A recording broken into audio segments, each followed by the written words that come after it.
How would you like to experience the thrill of never being held accountable for your actions? You could crush people like ants without consequence, or tear off their heads or limbs as you please. Believe me, such a life is but one small step away. What point is he trying to make? Freedom? But the freedom to kill? To do evil and get away with it?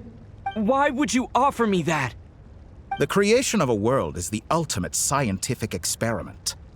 I have taken my research to the highest level, where I shall be not just a god, but also a servant to many sacred spirits. I shall heed the truth and perform holy deeds. A god's laboratory is the perfect playground, but it needs the right occupant to explore its full potential. Mortals are found everywhere one looks. Not so with Descenders.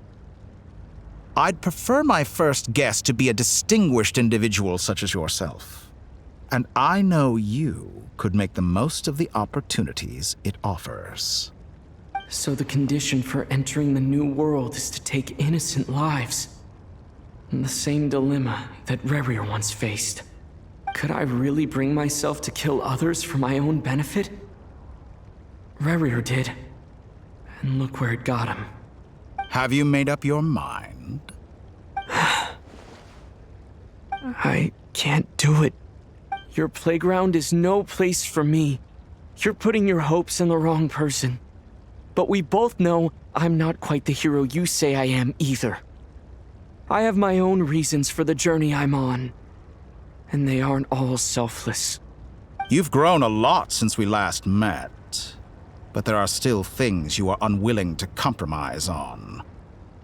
This will only hinder you. Why don't I lower my requirements a little as a gesture of goodwill?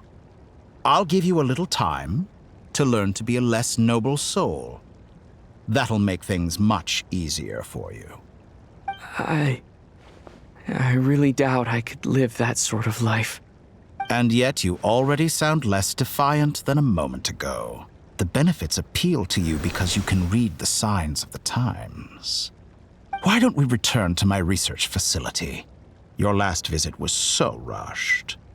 There is much that I have yet to show you.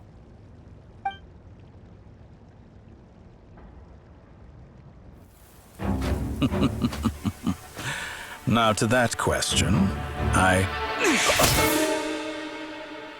Heroes don't attack from behind. Guess I'm no hero. This is most disappointing.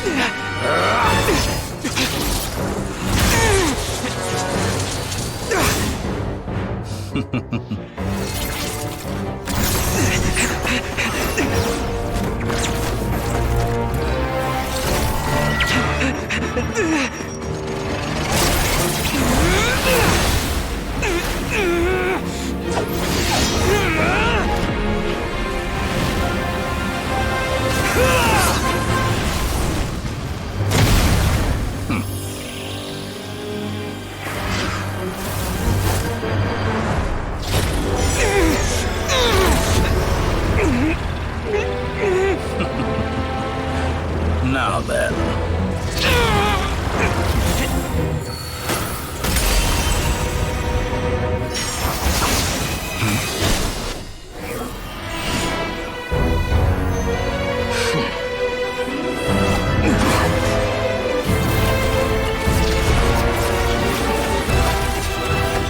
A new face.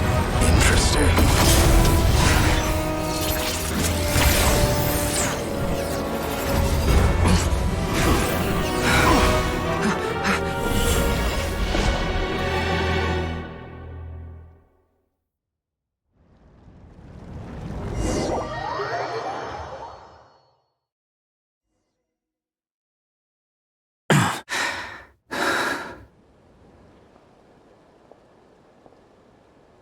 You're still gonna call me Hack Guy after that, huh? I didn't see anyone else in there who needed saving.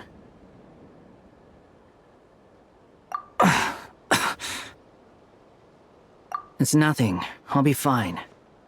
Why are you looking at me like that? Is it that shocking that I'd come to your rescue?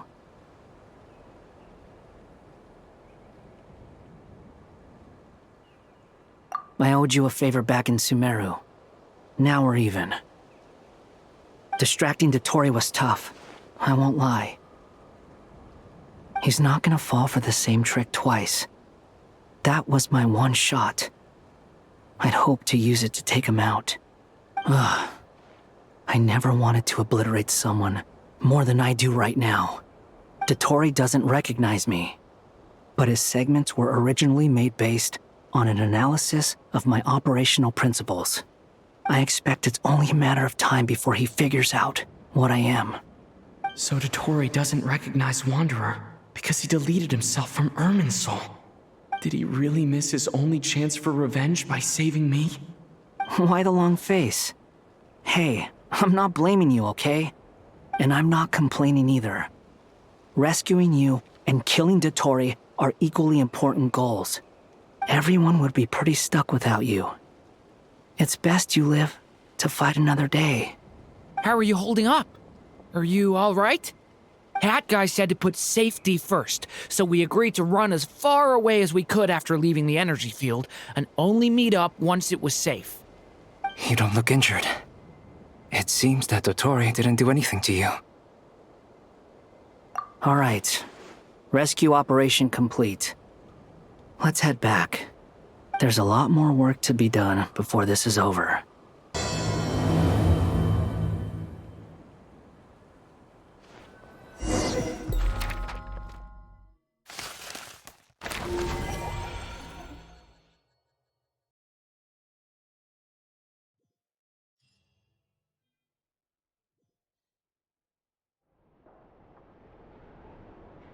Understood.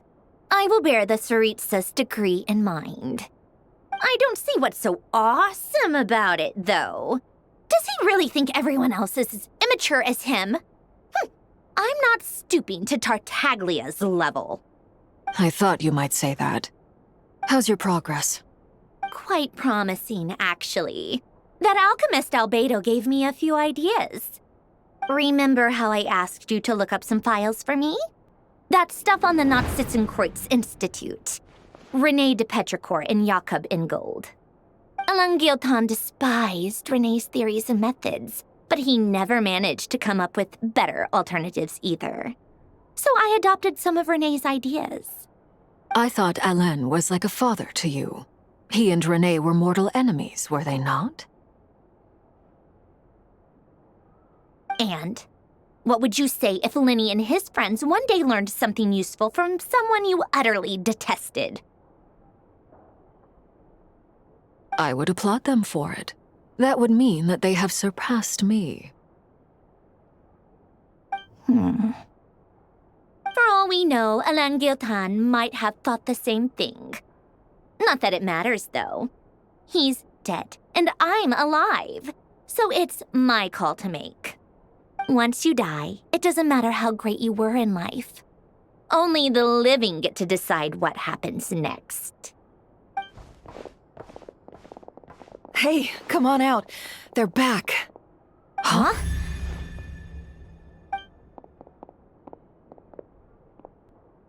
You're back? And your head's still screwed on? And you still have all your limbs? What does it look like? Way to keep your composure, madam. Excuse you. I am perfectly composed. Glad you're okay. Yes, it's a huge relief. Worry? Oh, yeah, right. You think we, the Fatui, were worried about you? We were worried sick. Hey! The Traveler and I were already friends. You are free to join this mission in whatever capacity you please. Much like your tea parties. It's a laugh a minute with you guys. I must say, I was quite surprised when Mr. Albedo told me he would need no additional aid. We discussed this on our way back as well. I am rarely so unequivocal, but in this case, we had full confidence in Hat Guy. He said he knew what he was doing. Albedo and I pretty much had to just wait outside on standby. Meanwhile, Hat Guy broke into the energy field and rescued the Traveler solo. You didn't have to mention that. Well, I'm thoroughly impressed. You are a force to be reckoned with, Hat Guy. Is he back? Is he really back? Traveler! It's really you! Oh, thank goodness! Paimon missed you so much! You can finally breathe easy, Paimon. It's great to have you back in one piece! Oh, Paimon's been having nightmares the whole time you were gone! Look at them. You know, once you reach my age, there's nothing better than watching a misty-eyed reunion between friends. It's nothing. Same goes when you get to my age, too. I bet Aino and Anefa would be tearing up as well if they were here.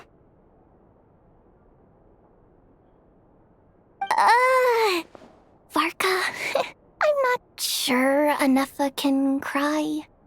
Oh, yeah, good point. Hey, your eyes are looking a little red and puffy. Come here, let's hug it out.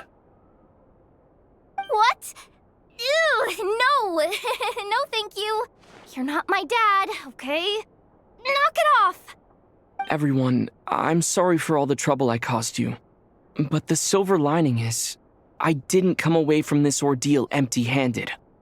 While I was being held captive, I learned a lot about Dottoro's current capabilities, and what he plans to do with them. Allow me to explain.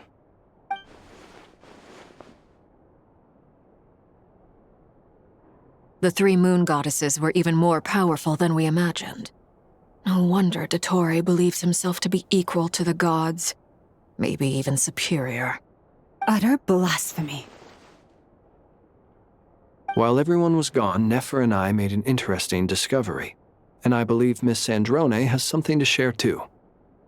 Ma'am, perhaps you could do the honors?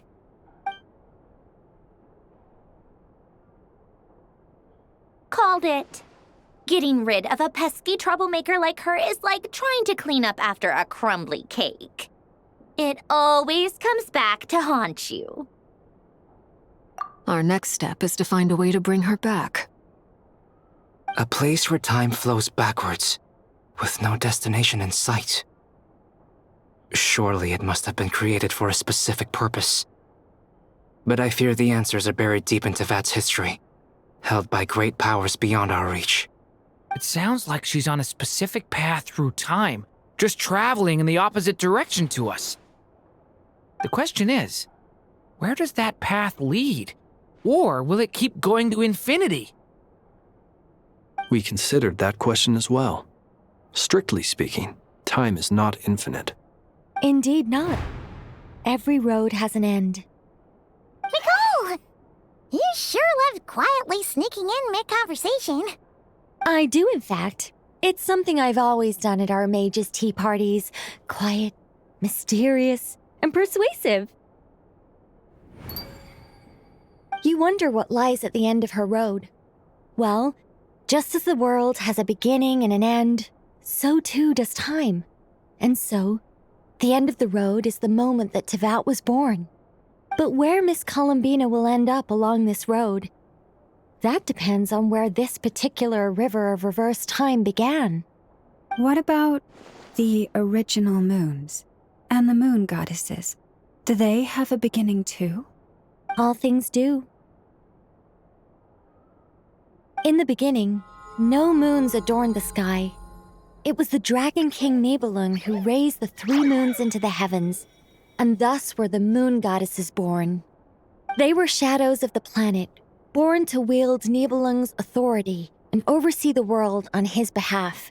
They were extensions of his will, manifestations of his majesty. But then one day, they disappeared just as suddenly as they had once been brought into being. Nobody knew where they had gone.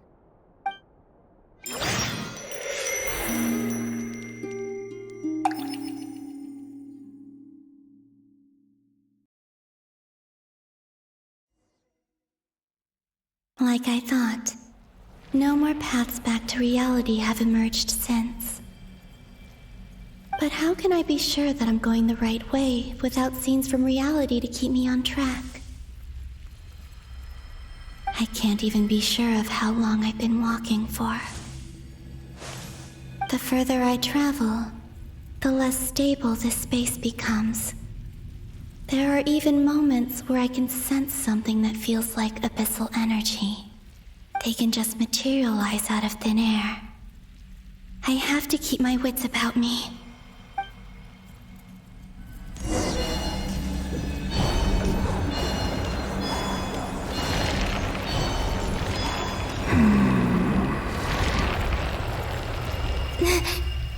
Is that the ray here of Solnari?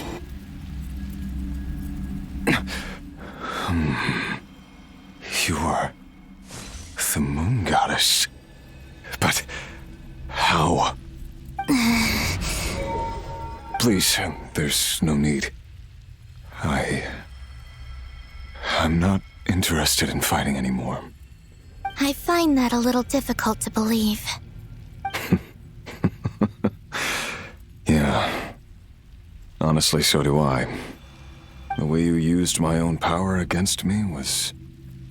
It was a brilliant strategy. And then, in the final moment before I was thrown into this space, I got to see an old friend. Mr. Dainsleif.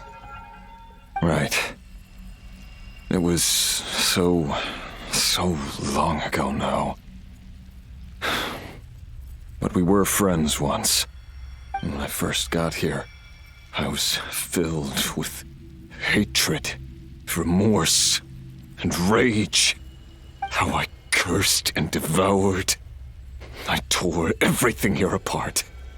I was consumed by the desire to leave this place and have my vengeance. But to no avail. This is a place with no exit. This is the second time I've entered this space. Though I have no memory of the first. I was torn to shreds the moment I entered. But this time I survived. It must be partly because of this new body. And partly because of all the Kuvaki I absorbed in Nod-Krai. Are you the source of the abyssal power in here? Not all of it. Some is from when I first arrived here and tried to destroy everything. But there was already a degree of abyssal power here before I entered. And like a venomous snake baking in the merciless sun, it tried to slither into my shadow. Tried to? So, you rejected it? Yes. Because after that, the world suddenly became silent for a moment. What do you mean? The voices in my head. They were gone. And then I saw her. Her? Thelindis. My former lover. Never mentioned that she saw a memory of Thelindis leaping into the moon's reflection. More precisely, I saw her afterimage. I'm sure the real her is long gone. She was just an ordinary Conrian. She couldn't have survived here for very long. Anyway, why have you come here? Didn't you know it was a dead end? If I hadn't escaped through the moon gate, my friends would have been in far greater danger. Oh, I see. Because of your power. The power of a moon goddess. What? You'd like to know how I know, wouldn't you? The one who resurrected me said so. I could hear a deep lust for power in his voice. Do you mean... Dottore? Dottore. So that's what he's called. He'd been collecting fragments of my body for a long time. All so that he could resurrect me at the moment of his choosing. I had no interest in his research. But being as corroded by the abyss as I was, we were aligned as far as hunting the moons and recovering my strength were concerned. So that's why the Wild Hunt suddenly became so active in Nod-Krai. When I left the Fatui in my weakened state, Dottore must have felt that his time had come. Moon Goddess, could I ask a favor of you? What? I know this is a lot to ask, especially from someone who tried to kill you. If you refuse, I won't fight it. But this is the only thing I desire now. Nothing else matters. What do you want? I'd like you to take a message to Thalindis for me. Thalindis? But... Yes, she's dead. But like I said, I saw her after image. I can sense that some part of her soul remains here. Far, far ahead. Why don't you go and speak to her yourself? I can't. I don't know why, but I can't move freely in this space as you can. All I can see is a glimpse of her, walking away. Just like the moment when I last saw her in life. In return, I will clear these abyssal obstacles for you. No, not in return. I'll clear them for you. Whether you want to help me or not. It feels like something I ought to do. Why? Yeah. Why, indeed. I've been asking myself that question a lot recently. Why did I do the things I did? I'm tired of it all. Tired of the person I became. People used me. And then I turned around and started using others. I hurt a lot of people. I think I grew tired of it long ago. But I wouldn't admit it to myself. And ultimately, that's how I ended up here. What do you wish to tell her? All of it. My past. My mistakes. Everything that happened after we were separated. Is it okay if I give her the abridged version? Yeah, I'm sure there's plenty you can skip over. Just tell her the important parts. Whatever you think that means. Like the part where you relentlessly tried to kill us? It's up to you. Love demands honesty. But my relationship with Thalindis was built on lies. We hid too much from each other. But after living my whole life in the shadows, I don't want to hide anything anymore. I will do my best.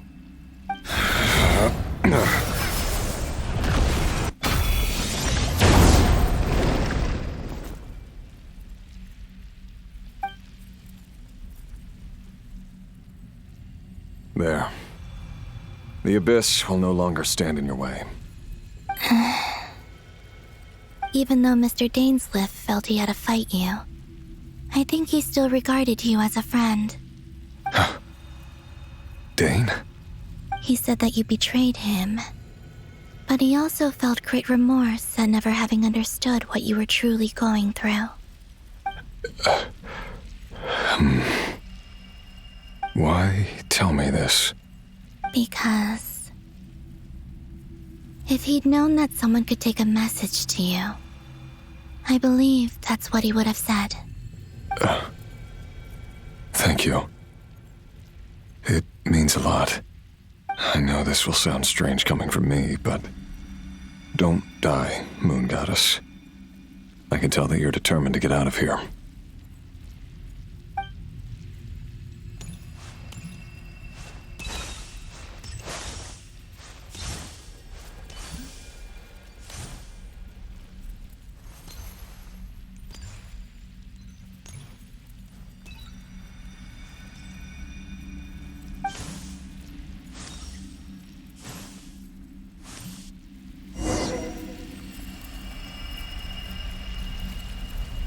He kept his word.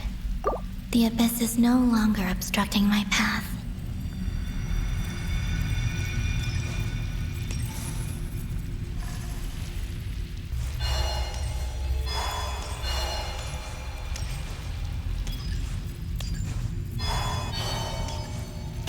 Is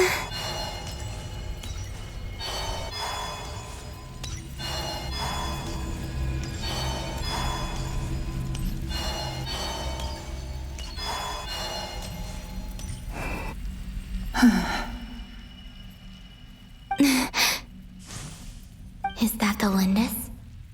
She wasn't far off at all. And yet, they can never meet.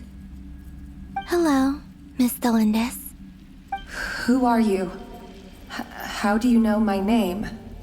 I've never seen anyone else here before. You can call me Columbina. I promised Rerir that I'd bring a message to you. Rerir? My Rerir? Is he well? He's doing better than he was. Better than he was, huh? Sounds like he's had a pretty rough time.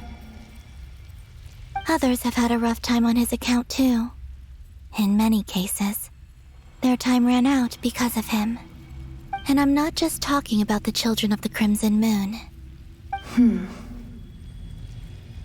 So, things got worse before they got better. Could you tell me what happened, Miss Columbina? Are you sure you wish to know? Yes. This is my opportunity to learn the truth. No matter how hard it is to hear, I have to know. I admire your courage. However, time is short. I cannot stay here for long.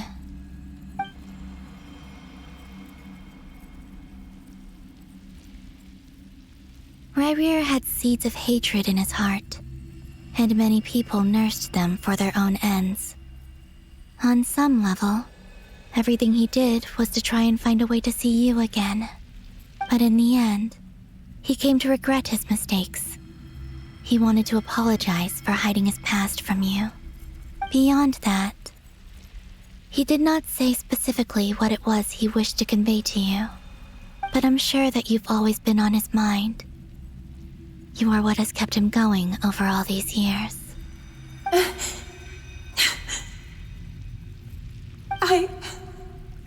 I'm sorry, Miss Columbina. This is so upsetting. I'm not sure how to put my feelings into words. It's all right. I understand. Well, that's everything from me. So, I guess I'll be... Wait. One moment. Time flows backwards here. The road ahead only leads further and further into the past. I know. I intend to reach the end of that road. Without a moon marrow, without the 3 moons' power, you won't make it far. Wait, unless... Are you one of the moon goddesses? You could say that. I see. I often think to myself, if life is like a train ride, why haven't I reached the terminus? Where am I even going? And it's not just me, it's this whole place. Wherever it is, it seems like it's existed forever. It's such a mystery. Where is it going? I must seem so ridiculous.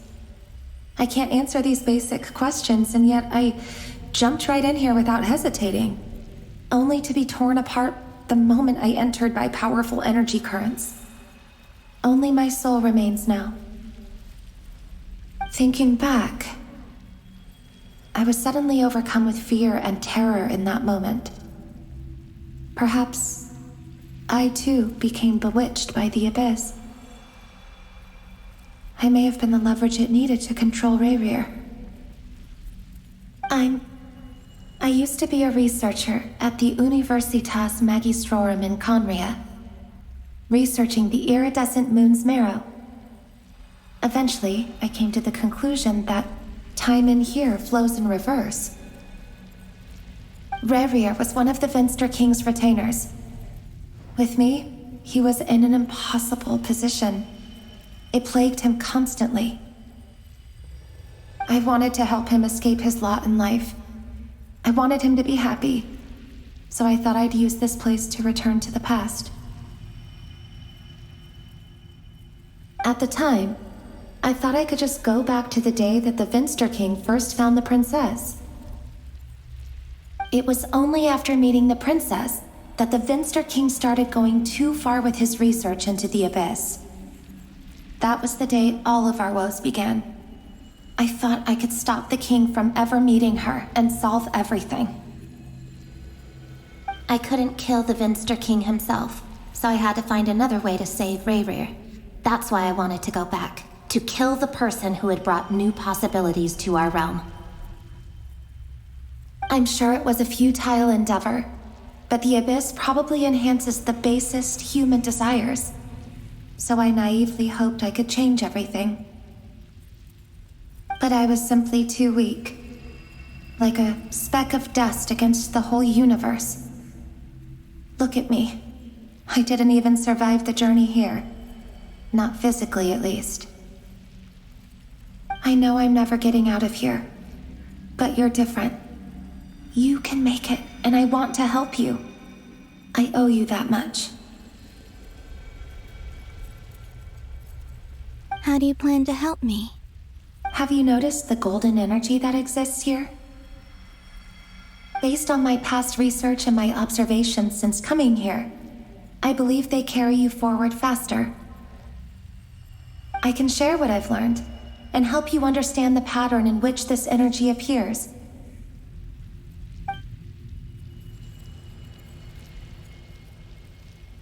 I think you just might... Now, I know you will be able to change the past. Also, I've been speculating about where this space ends. The documentation was scant, but from what I know of the legends about the moons, the oldest ones seem to begin with Nibelung, king of dragonkind. I have no way of verifying any of it by this point, but if it's true, you might be able to reach that era if you keep walking. Understood. Thank you, Miss Thelindis. I'm the one who should be thanking you.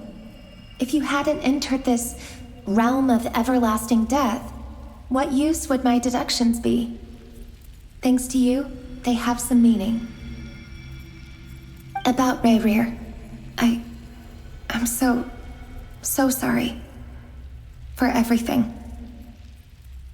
It wasn't your fault. That's not true. Because we both feared bringing trouble upon each other, neither of us ever told the truth. And that dishonesty sealed our fates. But enough about that. I wish you a safe journey, Miss Columbina.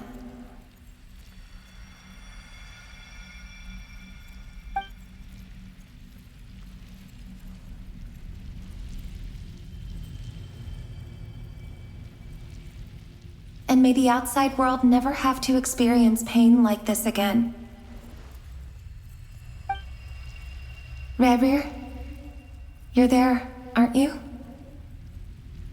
I cannot see you, because you exist in the future. I expect we'll be trapped in this prison of space-time for all eternity. But please, gaze upon the past, and then sit for a while. Let's find a place to sit down together, just like we did when we first met.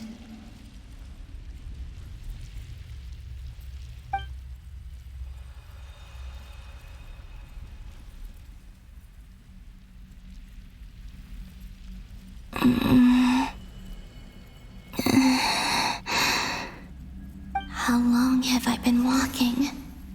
How much further till I reach the end? Is there even an end to be found? Everything's getting blurry.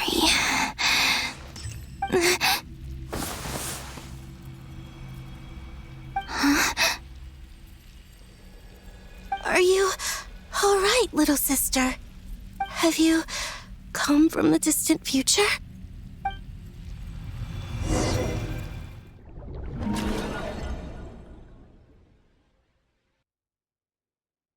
So, how exactly did the moons just disappear? Shouldn't it be a little harder to get rid of major creations like moons? The world is a vast and ancient place. On a certain scale, all life lasts for but a fleeting moment. Miss Nicole explained that the moon goddesses likely perished in the War of Funerary Flame. The moons themselves were also destroyed at that time, save for the Frost Moon, from which a new moon goddess was later born. Am I missing something then? 'Cause the stories say that the moon goddesses were born on the moon, but doesn't Columbina say she was born in Nod-Krai? Huh, you're right! Why do their birthplaces differ? What's the difference between the two generations of moon goddesses?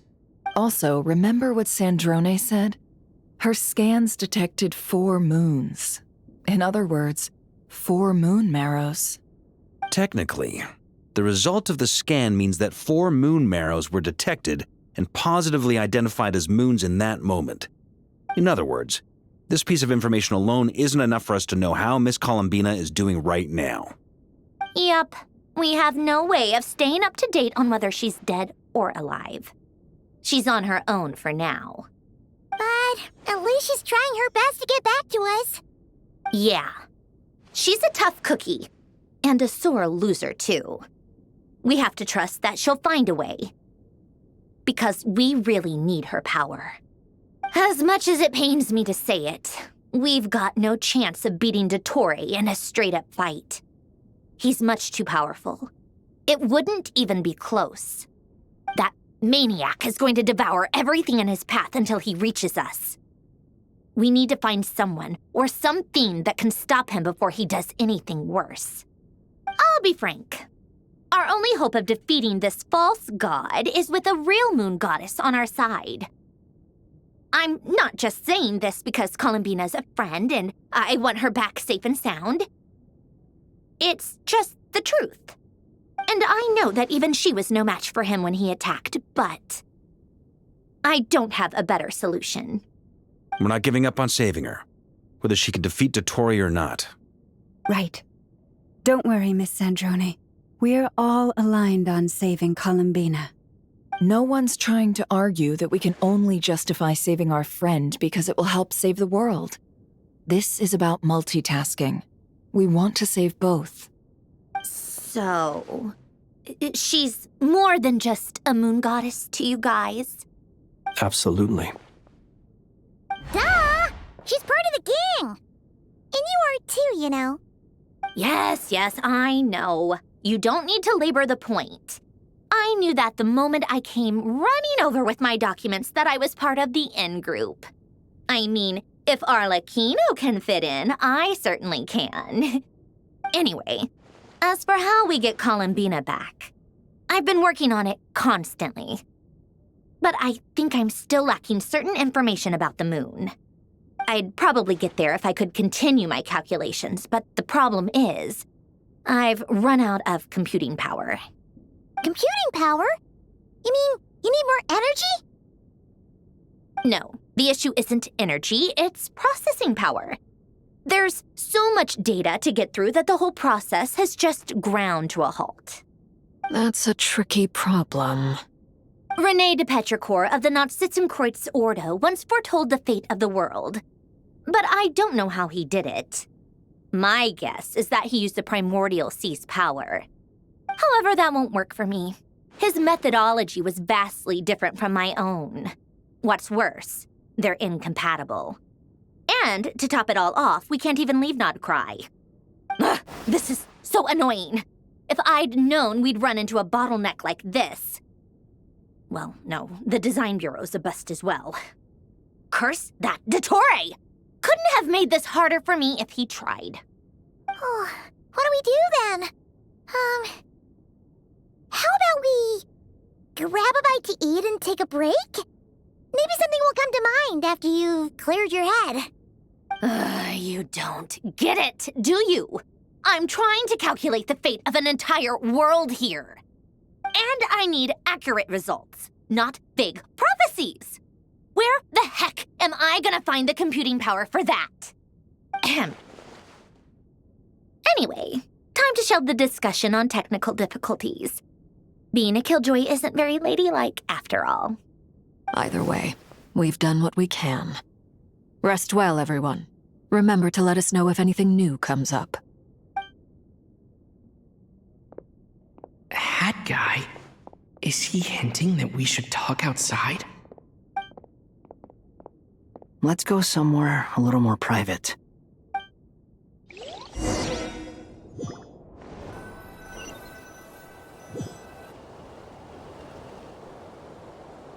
You know that Dory went back to Sumeru, right? Yeah, she mentioned she was planning to head back. Things aren't looking good for Nod-Krai. She's gone to spread the word so that Sumeru has a chance to prepare for the worst. From what I know of Dottore, there are two possible reasons why he hasn't made a move yet. One is that he's still working through some kinks in his new powers. The other is, he wants to see how we're going to react. He'll easily devour everything eventually, so I guess he's in no rush to make it happen. The first false god he made was me. Now it's his turn.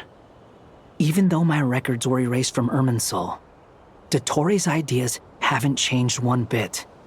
He once told me that becoming a god was like turning yourself into a hungry wolf or giant serpent to devour the moon. Clearly, he began studying the moon goddess's powers long before he even tried making a god. He's always wanted to get his greedy hands on divine authority one way or another. And in the end, he devoured the moon where I failed. In the desert of Sumeru, there is a chessboard built by King Deshret, also known as Al-Ahmar. I don't know if it was a real game, or if he was just trying to challenge his servants and citizens in some way. But creating games and setting rules, gods do that as a matter of course. That's the kind of power Dottore craves. Now he has the Trilunar Authority. His power is leagues beyond the common people. I don't think there's any point in other nations rushing to the front line. They're better off focusing on defense and hoping they can fend off any threats that spill out from Nod-Krai. Either way, Dory will inform Lesser Lord Kusanali, and she will contact the other gods in turn. The Seven will have some recourse available. If nothing else, their protection should keep the rest of the world from descending into chaos as quickly as Nod-Krai has.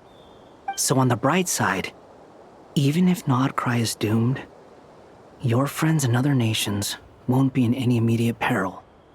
That's good to know. But I'm not ready to give up on Nod-Krai yet. There's a word for people who refuse to let anything go. It's called being greedy. Maybe it sounds greedy to you, and probably naive too. But whatever you call it, that's what gives me the determination to keep fighting. Battles are fleeting, but the will to fight is a long-term commitment. Give up for even a moment, and your resolve will shatter. Why do you always feel the need to do the right thing? No one is born to be a savior. I mean, who's gonna criticize you if you fail or give up? Don't take this the wrong way, but Dottore said something similar to me. I guess the Fatui attracts people who don't believe in saviors. Not necessarily. It's less about belief for me. I just want to know how determined you really are. After all, I don't owe anything to anyone else here. Only you. You look kinda worried. If your arch-nemesis was about to achieve their ultimate goal, I think you might feel a little worried too. That's true. Dottore is about to become an omniscient, omnipotent deity. That's gotta be a bitter pill to swallow. Still, you're calmer than I expected. Obviously. I have to admit that my past self was a reckless fool who misunderstood not only the point of revenge, but how to achieve it. And as much as I want my vengeance, I know I'm not gonna get it by acting alone. If the world's taught me anything, it's to think before I act. Too bad it never taught me any other virtues, though. So, I am going to destroy Dottore, no matter what it takes. So, what's your plan? I'll get to that. First, tell me, what do you think of Sandrone? Just like Paimon said, she's a friend, part of the gang. How much do you trust her? This is a serious question. Think carefully before you answer. Although she's with the Fatui, she has her own values, and she's helped us a lot. If nothing else, she's clearly going the extra mile for Columbina. I see no reason not to trust her. If you say so. In that case, the three of us need to talk. I have some thoughts about her computing problem. It can be solved, but it will come with a cost. How much? If I can afford it, I'll cover it. Sometimes your heroism really backs me into a corner. You know that? Come on, let's go talk to her.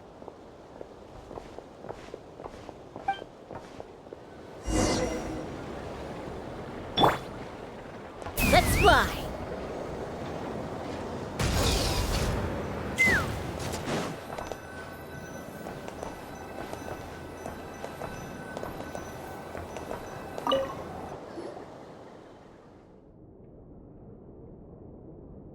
Miss Androne, Traveler. Hey there. Paimon's here too! She was just helping them sort through their things. How did your chat go? That was fast. The call only just ended. Well, you said it was urgent, so we got here as quickly as we could. Albedo, I have some alchemy questions for you. I see.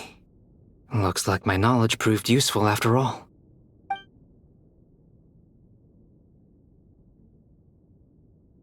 If I might ask, what is the end goal for the modified formula you'll be using? I needed to predict the future of the entire world. But I've run into some teething issues since trying to implement Renee's theory of the four Orthants. I see. I'll have a look at it. Still, computing power is the real issue here. How do you plan to solve it? About that, it's been sorted. Oh, with the Traveler's help? Actually, you're not wrong. He found the person with the solution. Was it Hat Guy? Yeah, it was him. Wow! Go Hat Guy!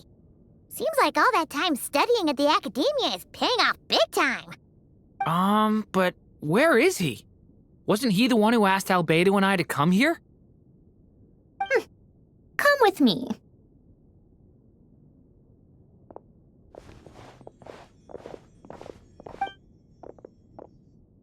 Hat Guy? What's happened to him? Hat Guy! Can you hear us? No response. I guess he's in hibernation. Hat Guy mentioned that he was a puppet. It seems that his functions are currently shut down. I presume this has something to do with the solution to your computing problem. That's right. He and the Traveler came to see me. Wait, what? You have a solution? Would you calm down? Why do you always react so hysterically to everything? Excuse me? How would you know? You shouldn't be so quick to judge complete strangers. It's very bad manners. Oh, please. It doesn't take that long to figure out that you have a temper. Where does a mere student get that kind of confidence? I've actually published more papers than you. Not that status counts for much. Even Paimon's applied for academia admission. Huh? Are you serious? See? This is why I can't be bothered to explain myself. She recognizes no one's skills but her own. Okay, fine. I'll hear you out. So, tell me, how do you propose to solve my computing power problem? This world itself is constantly processing all kinds of information. If it's the world's future you're trying to calculate, you need a processing device that's designed to cope with that volume. Easier said than done. Only Irminsul can handle that kind of... Wait, is that what you're suggesting? But surely we can't just plug my formula directly into the ley lines. You should be able to tell that I'm not human, right? Yeah, I noticed. The technology, though, seems pretty ancient. Very different from Fontaine's. It's a completely different system. Conrian, to be precise. I'm what they would have called a puppet. Puppets need an energy source and processing power. The artisans who built them sought out the materials most suited for that purpose. You? Do you mean... The Traveler and I have talked it over. He's willing to vouch for you. So, I'll allow you to borrow my core for your calculations. It was built using wood from a silver white tree, which makes it a small part of Irminsul. Conrian technology and Irminsul wood. Who in the world could have built you?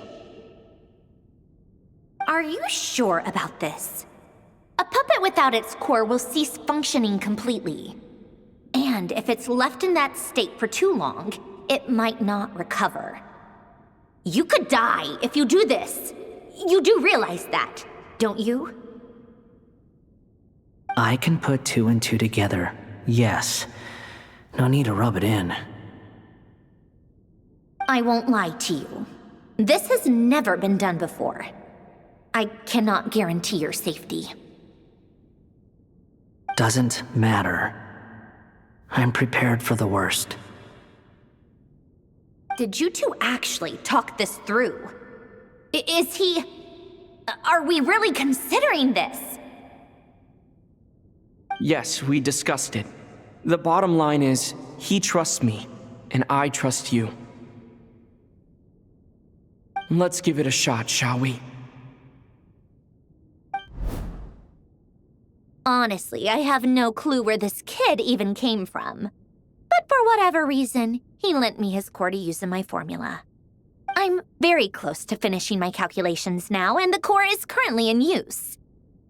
So I'm sorry, but I can only show you a sketch right now. This is what the core looks like. A silver white branch.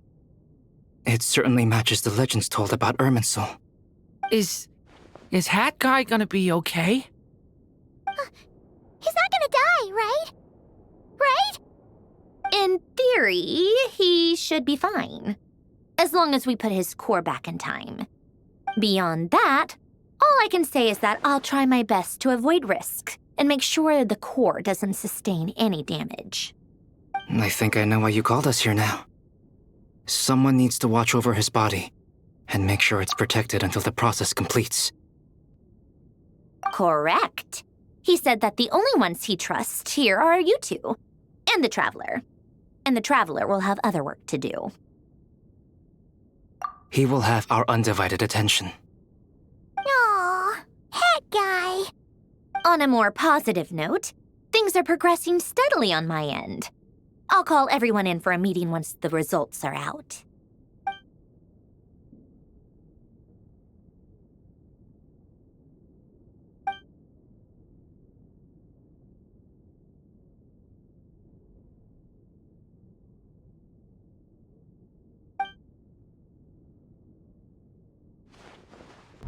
The worst-case scenario with the core removal is either a system reset or a total loss of function. But I'm not afraid. A quiet death should have been my fate long ago. A core is completely different from a heart. It's like another vital organ entirely. I never believed it could be a true replacement for what I sought. But in the end, it turns out the core was more useful to me. Pretty funny when you think about it. It's like the punchline of my entire life.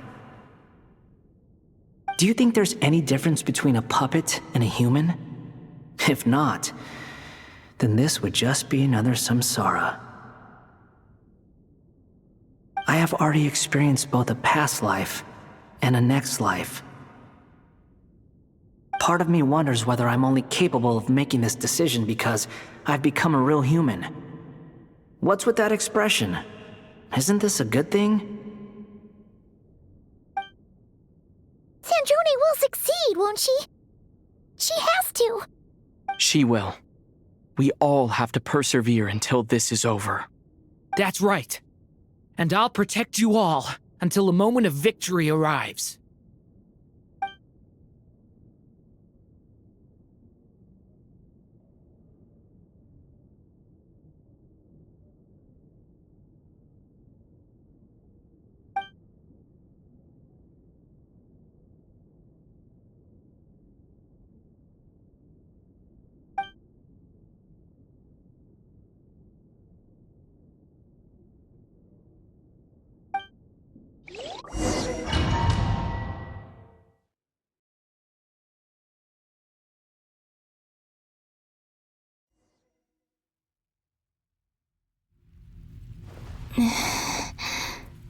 Who are you?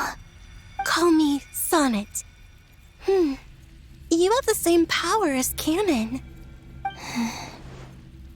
Sonnet. So, you're the goddess of the iridescent moon? Oh, goodness. You recognize me? Well then, what's your name? Columbina. Columbina Hyposelenia. Hyposelenia? What a lovely name. Did you choose it yourself? It was a joint effort between me and my friends. Friends? You mean your friends in the heavens? Huh? Oh, sorry. You must be exhausted. I apologize. Hang in there. Let me introduce you to my older sisters. Do you mean the other two moon goddesses? Arya and Canon? Wow, you sure know a lot. Hey, does that mean that our story goes on into the future?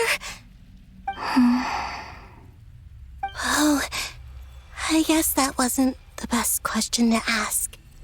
It's all right. We were prepared for that possibility. You could say we were too prepared. I can't even remember how long my sisters and I have been here by this point. When did you get here? How long has it been? I can't say for sure, but it feels like it's been forever. We don't have far to go. The place where my sisters and I are based is just up ahead. Don't worry, they're both really nice.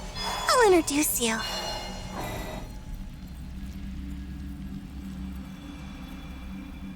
Sisters! I'm back! And look who I've brought with me!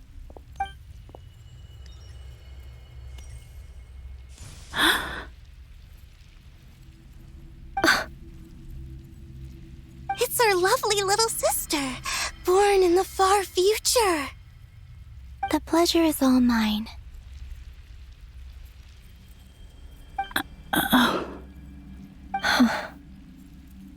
Allow me to introduce you to Columbina Hyposelenia.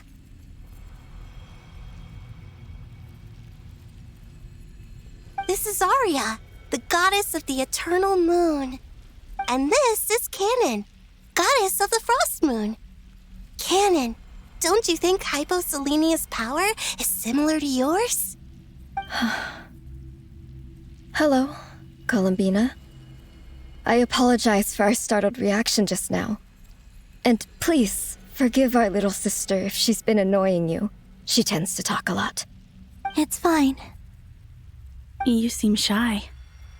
Don't worry, Columbina Hyposelenia. No one can hurt you here.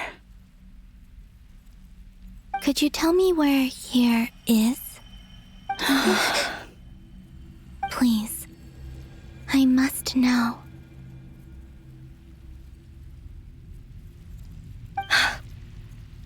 My dear sister, this is where Tevat's original ruler, the Dragon King Nibelung, imprisoned the moon goddesses. What? You're scaring her, Canon. No, I'm fine. Please, continue. Nibelung, our original master, created us in the distant past to maintain Tevat.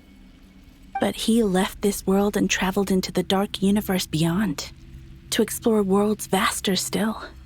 Day and night, we fulfilled our duty in the heavens, until the day that the first descender arrived.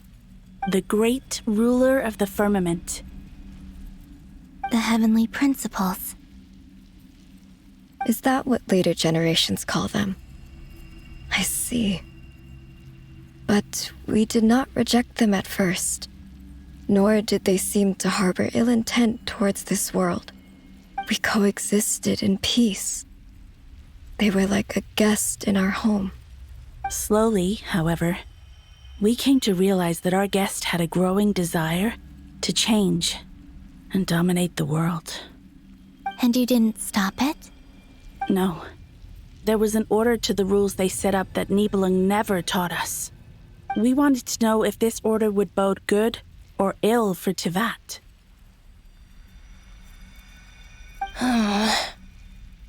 All right. Canon and I wanted to know. Sonnet was against it from the outset.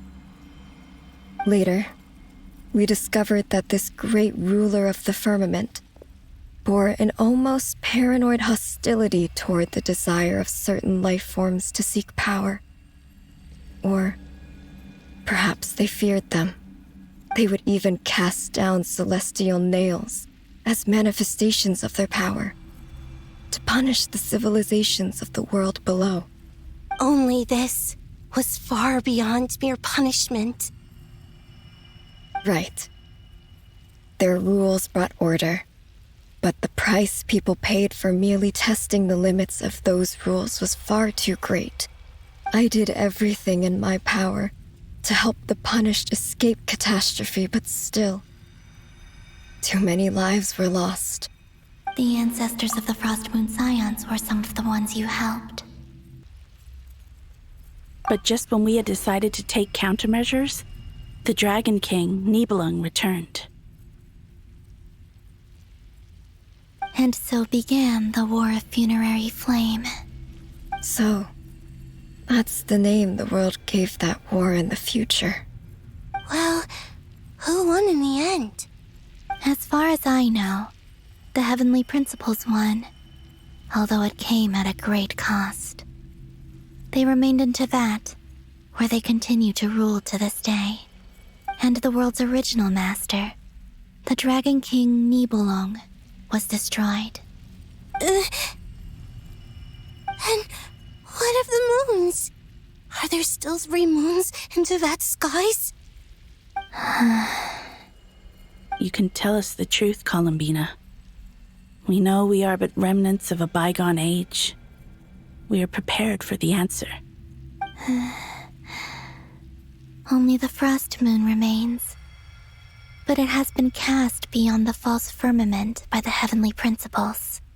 The eternal and iridescent moons were both shattered during the war. So death finally came for us in the end. Sonnet. But you're still here, aren't you? A moon goddess cannot live without her moon, Columbina. She's right. That's why I began to disappear. Because the Frost Moon is cut off by the false sky. How much worse it would have been if it were outright destroyed.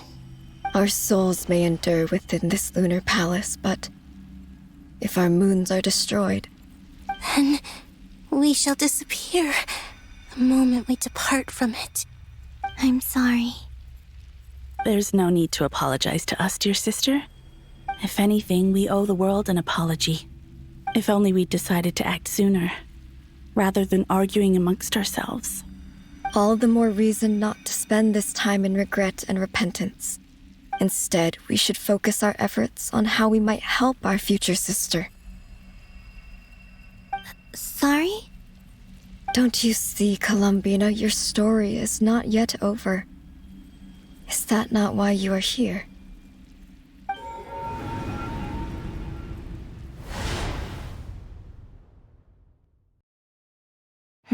It's done.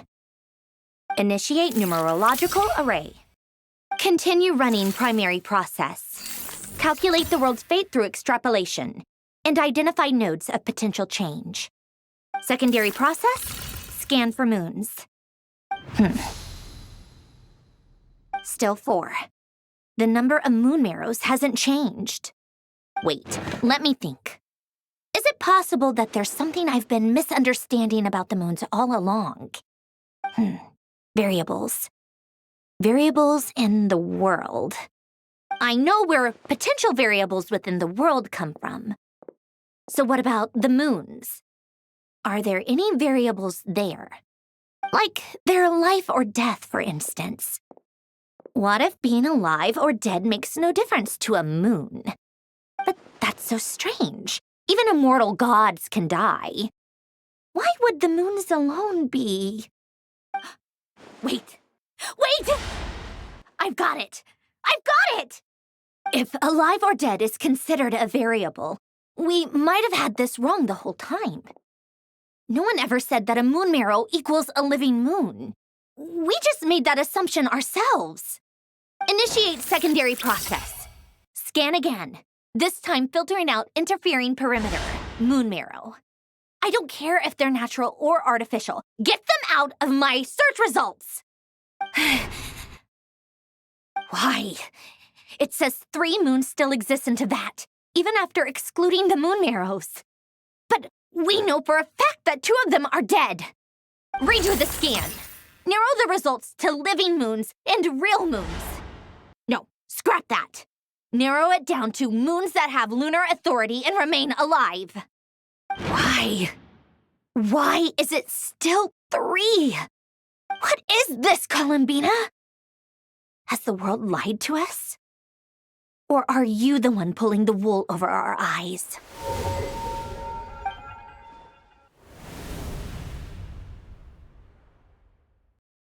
So, you think that the moon's reflection might be where Nibelung imprisoned the 3 moon sisters? Yes, it would explain a lot, such as why that space would respond to a moon goddess's power, opening the moon gate at her command. It would also explain why Miss Columbina has been unable to leave, and why time flows in reverse there. In the messages she sent, Columbina promised us she'd find a way to return, but we have no way of knowing how, when, or where this might happen. The fact that she still has yet to reappear in this world indicates that returning from that place is no easy feat. We cannot afford to simply wait for her. So you're saying, if she could return by her own power alone, she would have done so long ago. Yes, she certainly wouldn't leave it to this late stage when it's so touch and go. I've been giving this some thought, and I've come to believe that Luanatar might be an anchor that she left behind, as a sort of future waypoint. This could also explain why Luanatar is always by the traveler's side. Sounds like a plausible theory. If that's the case, there must be some criteria we need to fulfill to allow Columbina to return to the present. The question is, what could they be?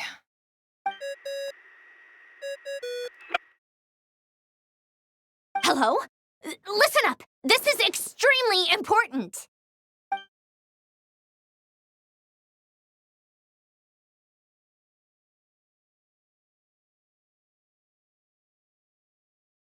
Not only is Columbina alive, but she may well exist in a form unimaginable to us. I'm still unclear on the details, but she's done something truly inconceivable in the past. And the clue to what she's done lies in the moon and Tevat sky. Truly amazing. Oh, I'm so delighted for her. I'm sure we all feel the same. And I'm sure Columbina is ready to get back here and fight by our side. I'll keep my calculations going and try to find some way of coordinating with her. But that's not an excuse for everyone else to slack off, okay? All of you had better keep trying to think of solutions. How can the dead moon still live? And Luanatar...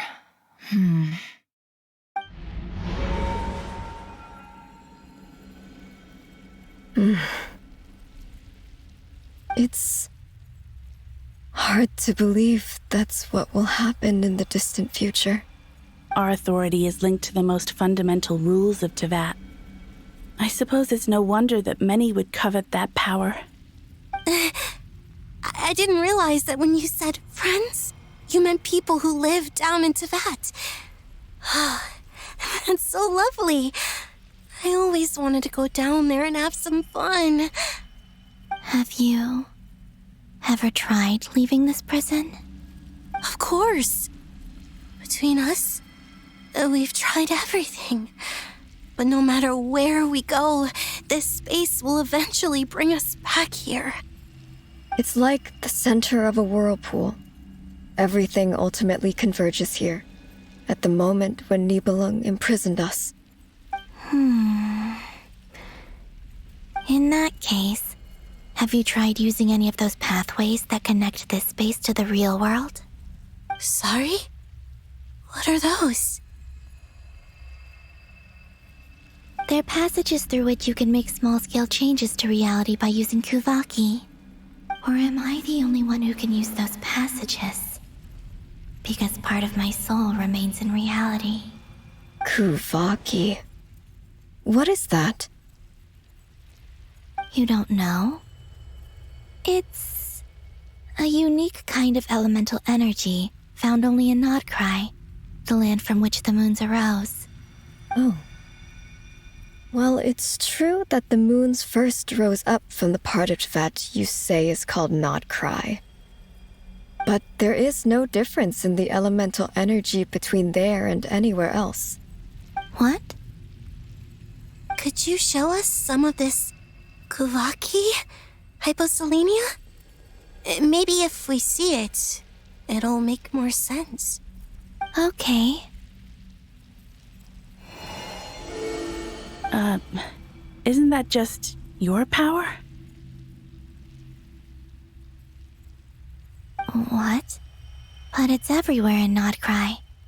In the air, in the land. Even the creatures who live there have adapted to its influence. How curious. This Kuvaki certainly did not exist anywhere in the world before we were imprisoned. Let alone influence living creatures. So, how exactly does it affect them anyway? Can they float in the air like us? This is so strange. Why would their reality differ so much from mine? Columbina, you're looking for more than just a way out of here, aren't you? Yes. If I am to help my friends, I will need trilunar authority on par with that of our foe. You mean... you'll need our power? This sounds extremely risky. The Three Moons' powers are not mutually compatible. Concentrating them into one goddess will be a very painful process. And if anything goes wrong, it could tear you to pieces. I know. But I'm willing to take that risk. Even so, let's say we successfully transfer our authority to you. How will you take it outside this prison? Nibelung constructed this realm specifically to prevent us from using our powers to interfere in his war. No moon goddess can leave this place alive. What if I don't leave alive?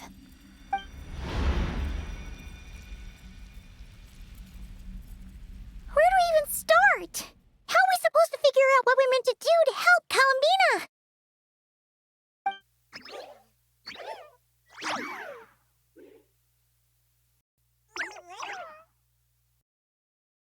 Columbina? What do you need from us? If she really got to the beginning of time in there, how do you think she'd leave us a message?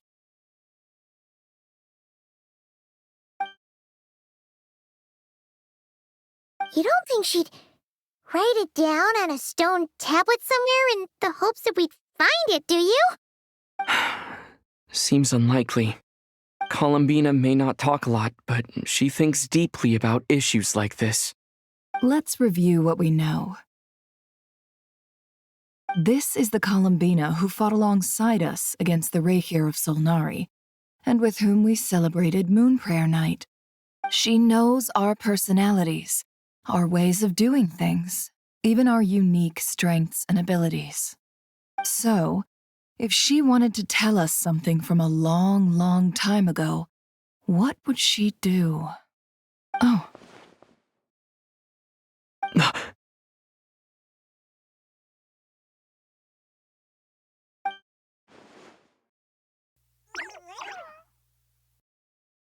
Traveler, you once said that those golden ripples also appeared when Luanatar was born.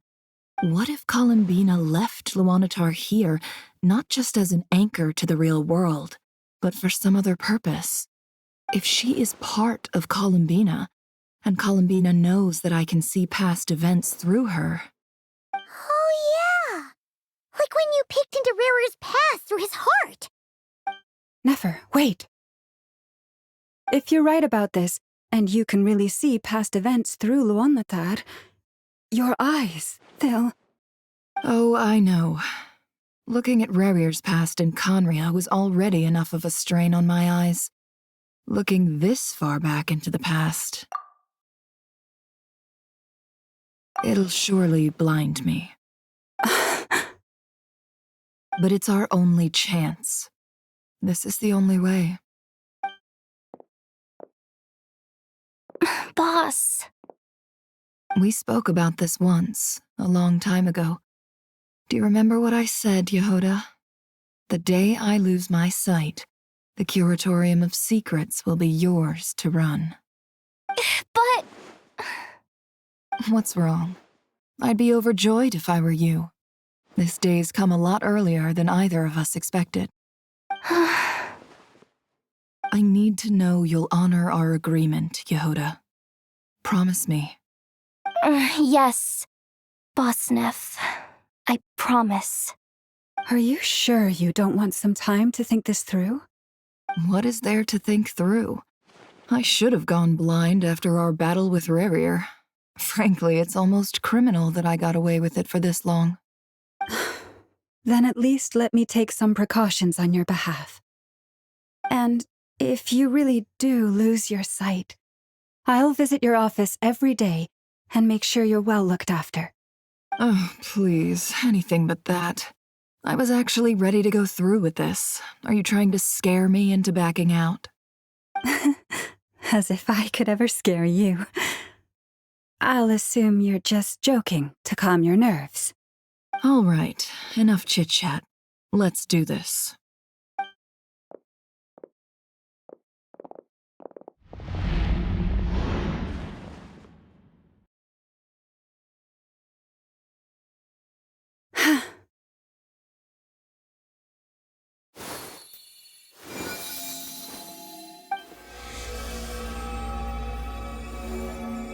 All done. Good. Now give me some space.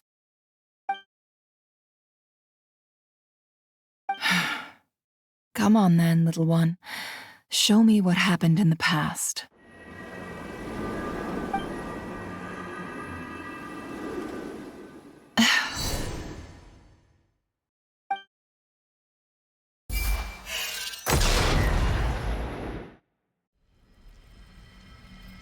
Between the Trilunar Authority, Kuvaki, and the sole-surviving moon, the Frost Moon, I think I might know how to get back. But I will need my sister's help. Time to go talk it over with them.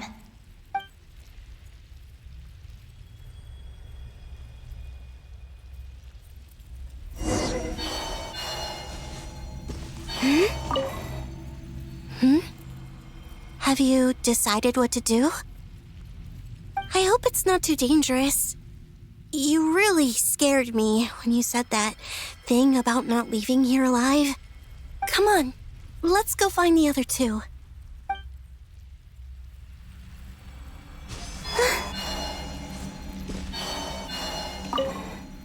It seems you have reached a decision.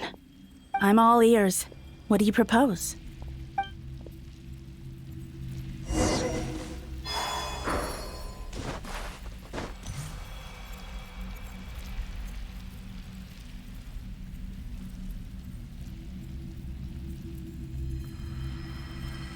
Have you figured it out, Columbina?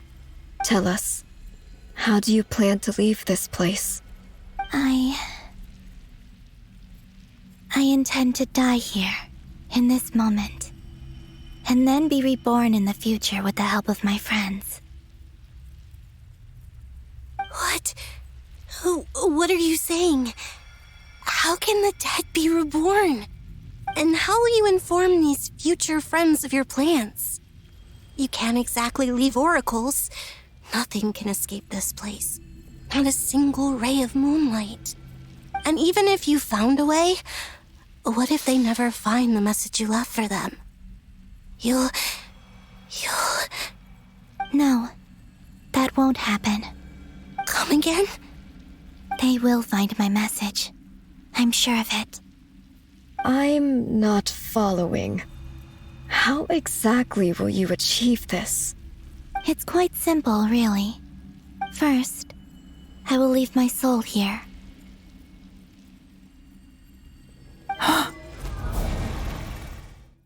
I see it. Your soul? You mean your divinity? Yes. I once left a portion of my soul in the future. One so small that this prison barely noticed anything. In this very moment, she can resonate with my soul across time. When the time comes, I believe that she can serve as an anchor to pull my soul from here back to the future reality. Just as gravity connects the world to the moon. Exactly. In the future, where I came from, the moon has been cast beyond the false sky, but I can still feel that it is there. In a similar way, I can feel a connection to the soul fragment I left behind even now. My friends can use it to detect my presence. But how do you just leave your soul here? Is that even possible? On my way here, I met an ordinary mortal who entered this place long before I did. Her body is long gone, but her soul remains. And before that, I encountered an old enemy whose entire soul survives here intact, while the power that once corrupted his body has faded away. So, perhaps this space is specifically designed to imprison divinity and authority, but not the physical body. Still, even if your body can escape, would it not just be a lifeless husk without the soul inside? Wait, is that what you meant when you said you wouldn't leave alive? Yes. I shall turn my body into moonlight and pour it over Nod-Krai. That power shall protect the land and quietly blend into it, awaiting my soul's return in the future. However, I cannot do this on my strength alone. I would need your help to do this, so I'm humbly asking for your assistance. Oh, dear sister, you need not be so formal. As I said before, we are but remnants of a bygone age. You, on the other hand, were born alone in that distant future, and you have walked a long and lonesome road since then. How could I bear to let your story end here in this dungeon? Don't forget, we are your sisters, your family.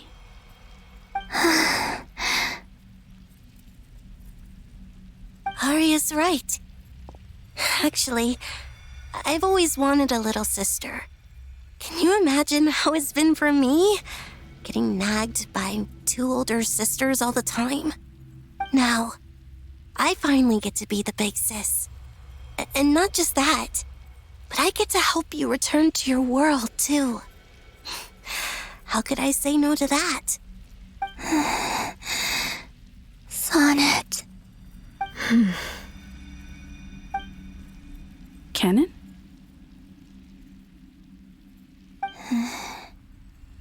I'm sorry. I know this is a bold request. The Frost Moon is rightfully yours, and it remains intact. Oh, no, please, don't misunderstand me, Columbina. I was just thinking back on the years that the 3 of us once spent together. You cannot imagine how happy I am to hear of the future world you describe. The Frost Moon Scions, your lovely, kindly friends. For the 3 of us, whose purpose in life was to maintain the peace in Teyvat, it is a great relief to know that the people of this world live in such an abundant future. If your plan can save them and save Nod-Krai, I will gladly give you all that I can. Besides, the 3 of us have been together since the day we were born. I could never abandon them to live on alone without them. Canon. Still, I do have one question I would like to ask you before we proceed. Certainly. What is it? Why do you cover your eyes?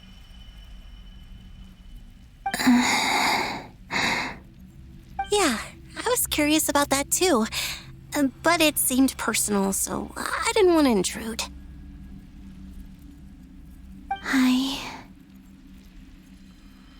There was a time when I refused to look upon the world. I believed it was full of nothing but lies and falsehoods. I wished to hide my feelings, seal my heart, until I could return to my true home. I see. Perhaps that decision saved you from ever having to see the false sky again. But at the same time, you likely missed out on many true and precious things, like the smiles on your friends' faces. Promise me this, Columbina.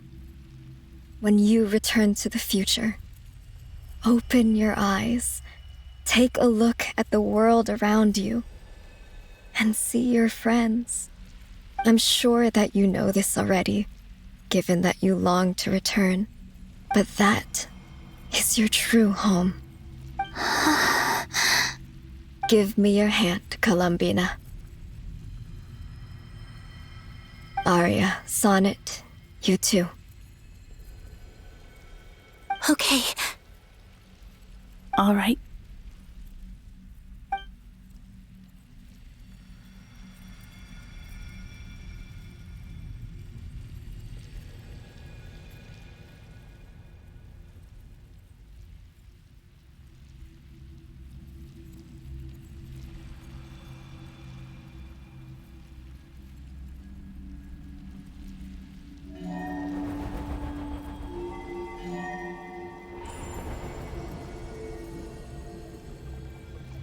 We once were the song sung for eternity, but now it is you who must continue to sing. We once were the tides in the great river of time, but now we subside, and you arise. We were the messengers of madness and inspiration, but now the lies have faded, and your truth must endure. We are souls awaiting the sun. You must return to be with those who smile when they see your face.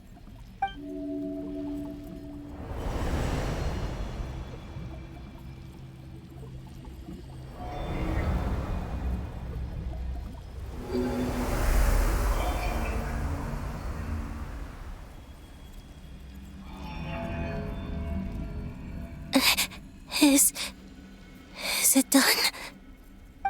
Yes. We have transferred the authority over all 3 moons to Columbina Hyposelenia. From this moment on, She is the Tri-Lune Goddess, the one and only moon goddess of this world.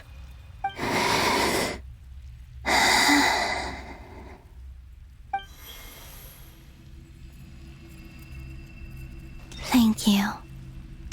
Thank you, my sisters. Now go, and do what you believe is right, Columbina Hyposelenia. Be aware that we cannot grant you the power of the three moons beyond these prison walls. The conflict that arose over their remains following our disappearance will still take place. I understand. Sisters, oh, my body. It feels... Now that we have given up our power and authority, our bodies are merely mortal shells. This prison is dissolving them as we speak. It's okay, Sonnet. The end must come for every god, just as it does for every human. That's all this is. The final destination of our lives. Canon and I will be by your side the whole way. We have one final request, Columbina. Could you use the Three Moons' power to send us back into the real world? Now that we have lost our powers, I doubt this space will seek to hold us further. It's just... we would like to spend our final moments together in the only place we ever called home. Of course. Gladly.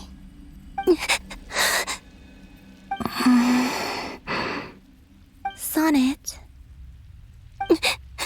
Yes? Don't... I wish I could tell her not to give in to the abyss. Not to be afraid. But is this really what I should say at this moment? Don't forget. I'm so glad to have a big sister like you.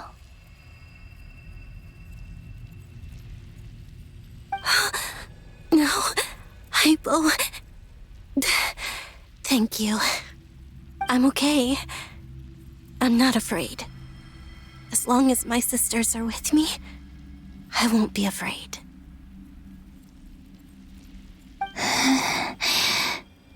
It looks like this is goodbye, sisters. Goodbye, Columbina. Take care of this world in our stead. I will.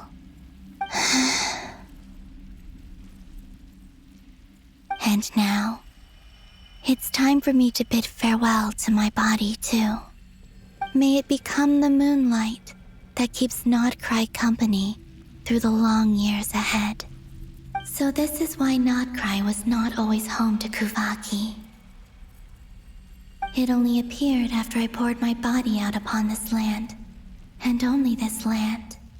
Kuvaki responds to me because it is me, my body, answering the call of my soul. And the golden energy I've encountered on my way here was, in fact, that very soul, which I am about to leave here to guide me. O power Tri-Lune, eternal moonlight. I, Columbina Hyposelenia, lay aside my body. Let it be cast into the dark night to illuminate the future. May it be a companion to all who dwell beneath the moon.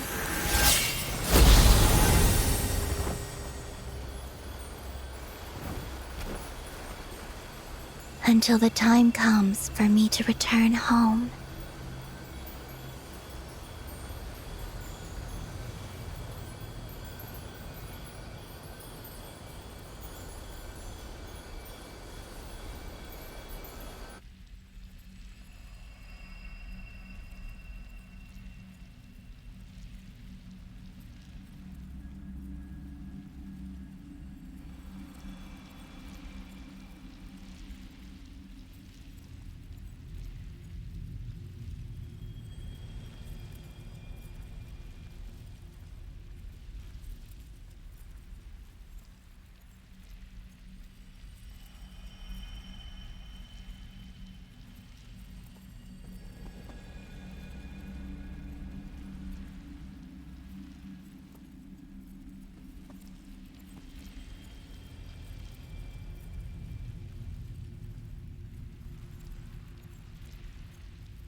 Were we even allowed to see that?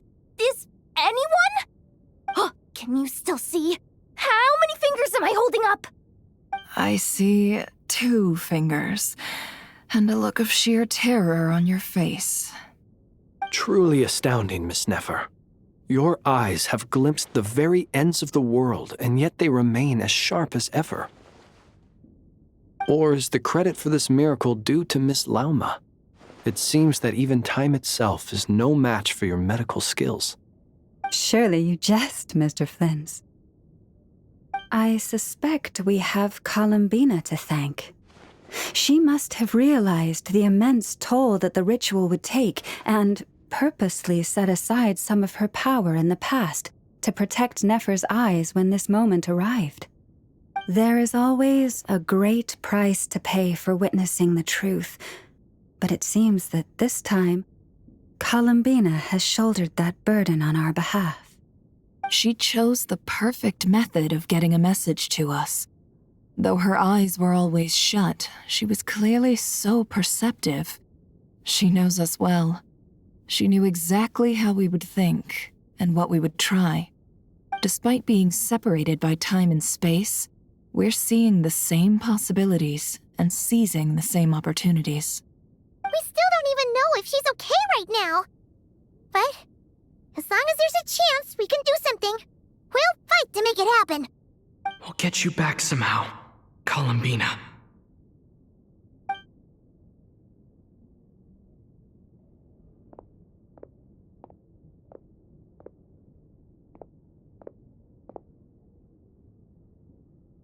Well, based on the information we now have, let's figure out our next moves. Thanks to these gentlemen, we have a much clearer picture of the situation with Dottore.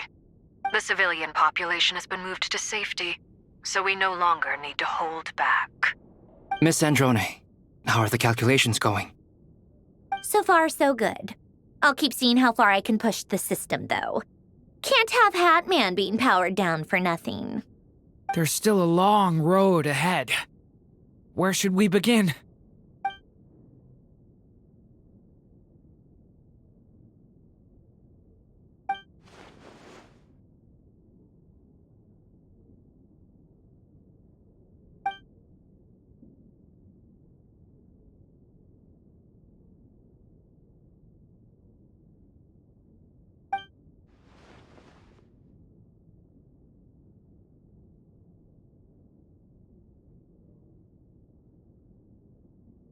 Our plan is clear. Time is short, so let's get moving. There's just never enough time, is there? Time is the bane of my existence. Ugh. Anyway, I'm gonna get back to work. All right, we'll do our part too. Yeah.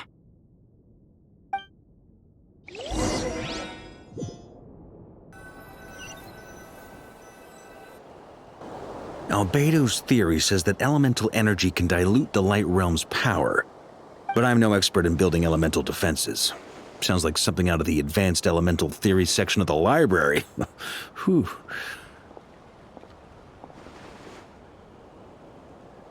You seem quite troubled. Well, yeah. I mean, who doesn't get a little flustered when they're completely out of their depth? You were the very picture of confidence back when you approached the Hexen Circle. Eh, I could have been faking it through that whole meeting for all you know. Who's to say I'm not just a ball of nerves in a charming and gregarious package? Oh gosh, really? I'm so sorry, I had no idea. Well, you're all the braver for it.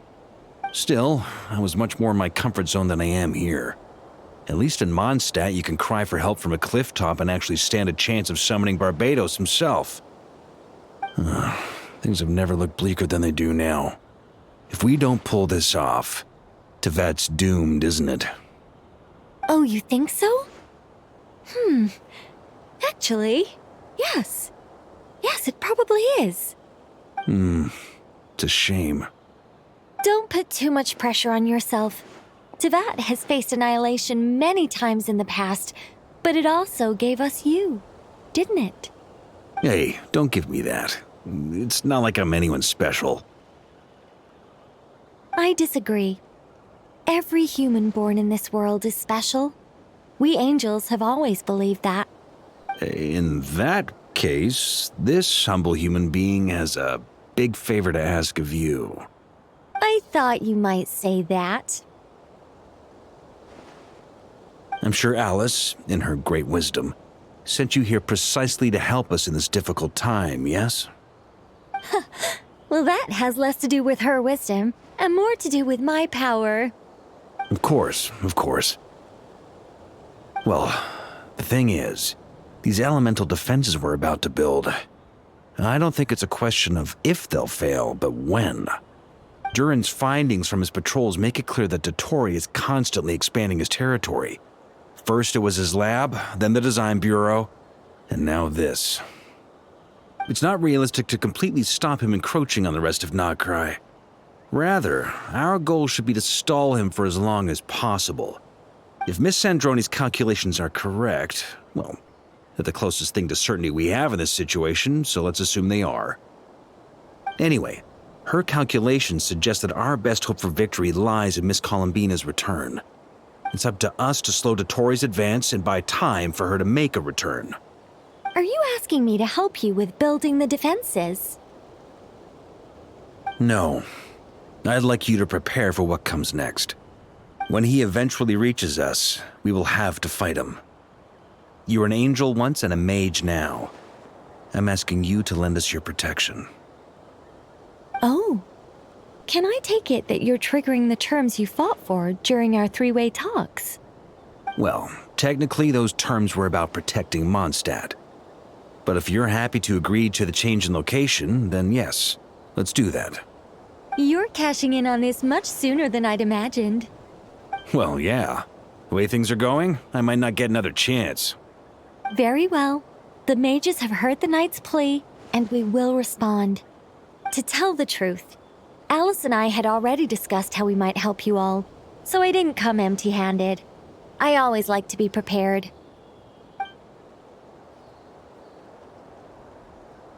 This is... wow. Yeah. This is great. Seriously, thank you.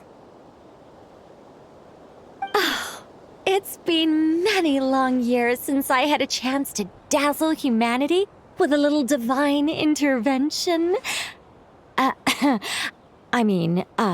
To humbly serve as a reliable and responsible guide. Anyway, Knight of Boreas, please accept this gift in recognition of your great virtue. Go now. May the angel's blessing deliver you safely to your destination.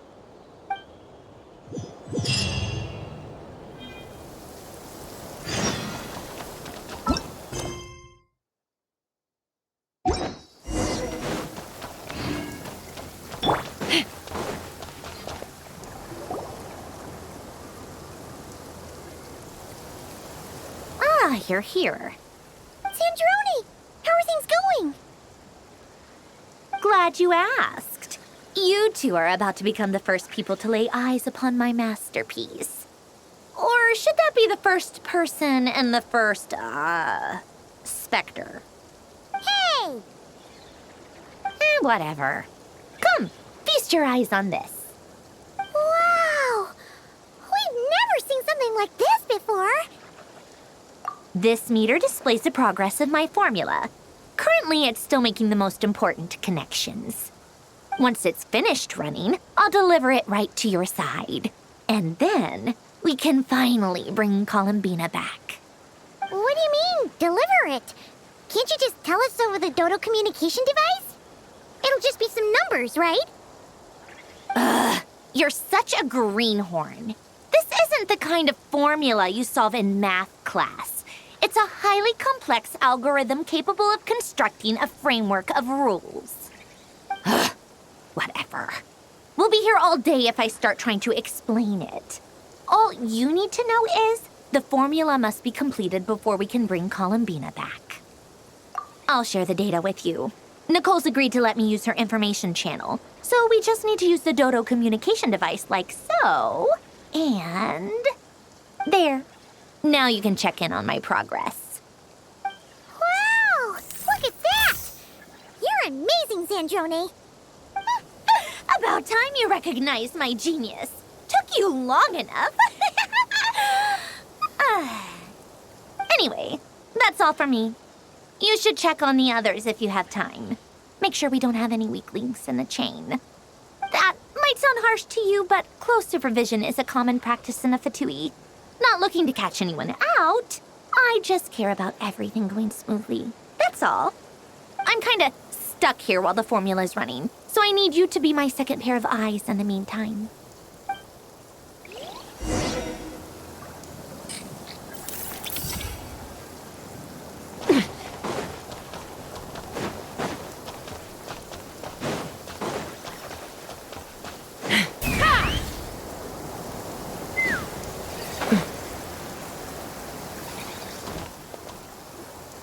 Thankfully, Miss Nicole has come to our aid.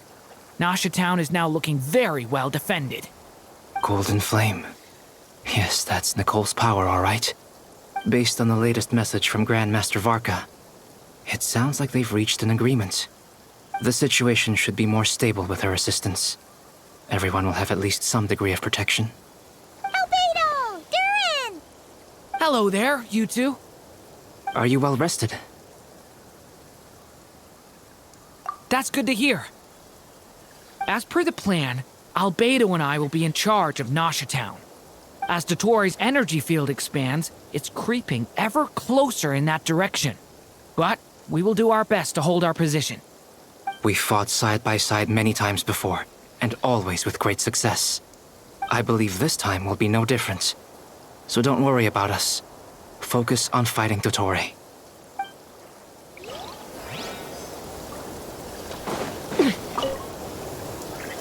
Traveler, Paimon, a pleasure to see you both. Flans! How's everything coming along? Fairly well, if I do say so myself. Personally, I am ready to confront Dottore head-on. Ooh, you sound much more serious than usual. To be honest, I am not usually fond of exercising my full strength. For one thing, it's hardly conducive to maintaining a low profile. Besides, I believe one should have the right to choose when to show their hand.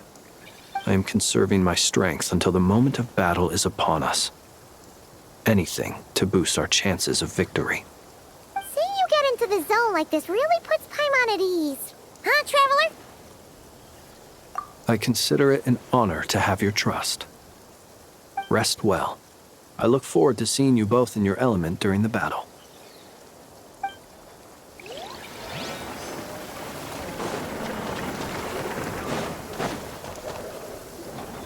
Yes, Miss Moonchanter? What are you staring at? You always address me in the strangest ways. Lady Moonchanter one minute, Miss Moonchanter the next. Yes, and? Are either of those incorrect? Not as such. It's just that I simply call you Nefer nowadays. Uh-huh. That's my name. What's your point? The point is I don't add any honorifics or titles. Meaning what?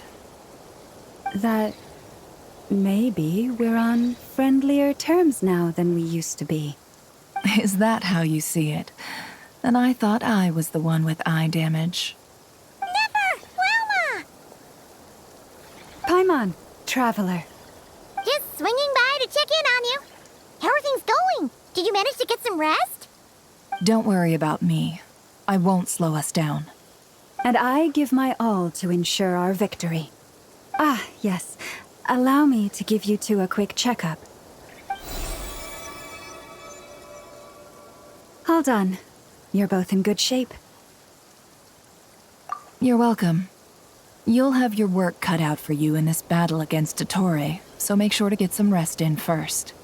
Paimon will keep an eye on him, don't you worry. I'm glad to hear it. Take good care of yourself, too, Paimon. Sure thing.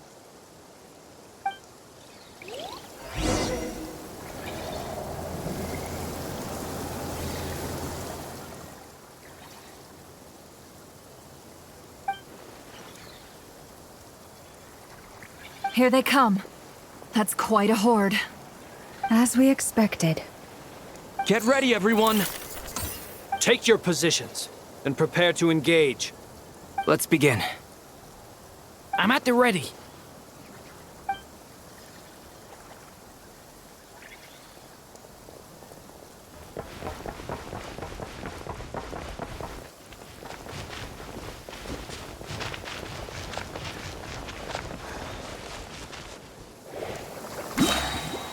Waste of time. Yours go! Yeah! Run while you still can. The long There's sleep nowhere to beckons. hide. Be silent. Another one. Observe to 5. dust. Water jet!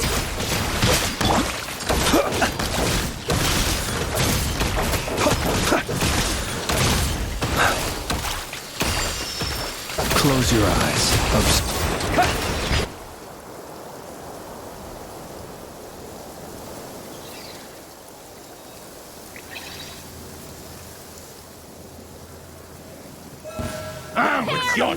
Leave this place. With one heart, we pray. These creatures cannot stand against us. Oh, fighting talk. Just don't let your guard down. That goes without saying. I'm hardly the risk taker in this group. Excuse me? By the frost moon of old. You poor lost lamb.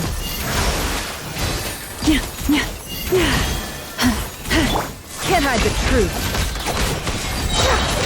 The mystery unravels.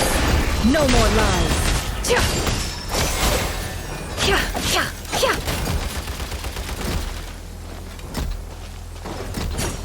It all adds up. With one heart, we pray.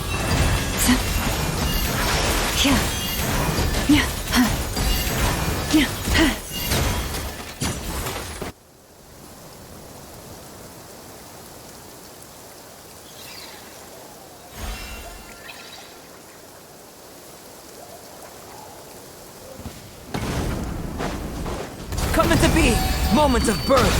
A turning point in fate! Thunder! That was easier than I thought.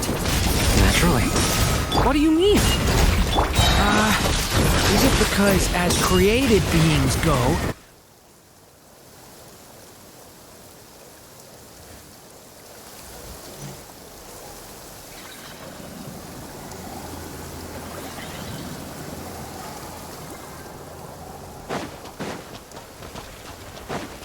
Wipe out!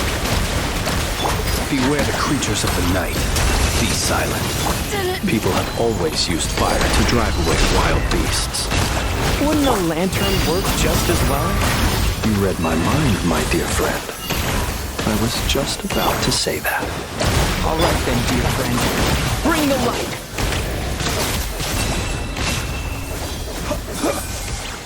Close your eyes.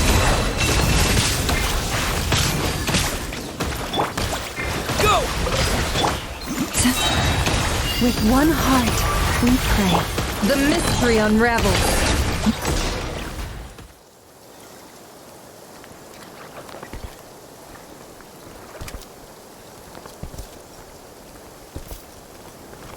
You're looking well. I trust you've had a good couple of days. Dottore.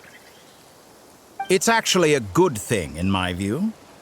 If the subjects of my experiment were to die prematurely, it would throw quite a wrench in the works. And so, I must thank you all for your resilience. We are no longer on the same level, but you are nonetheless worthy of my respect. A creator god should be merciful and gracious after all. And in any case, it is only right that before I end your lives, the world is informed of the arrival of their new god.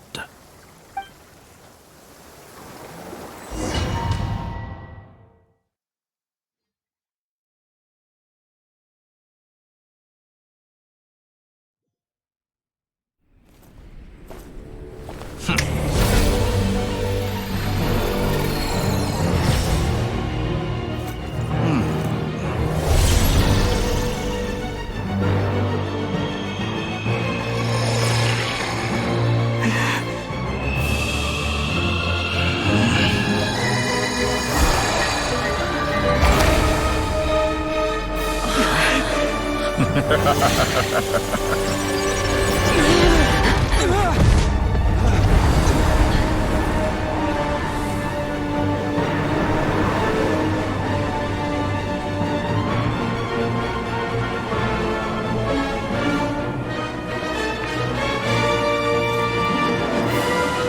experiment begins.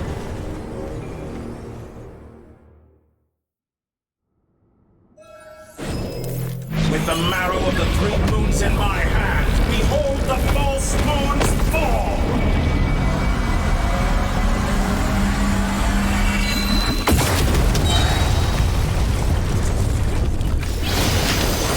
Bombs away! Water jet! The deception ends here. Can't hide the truth. No more lies. The long sleep. Did you honestly think that will hit me? Close your... For the everlasting forest. Found! Entropy bends to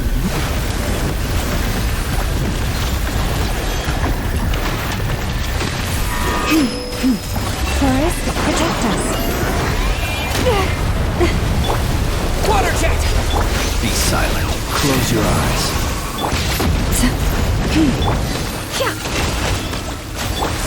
Water jet!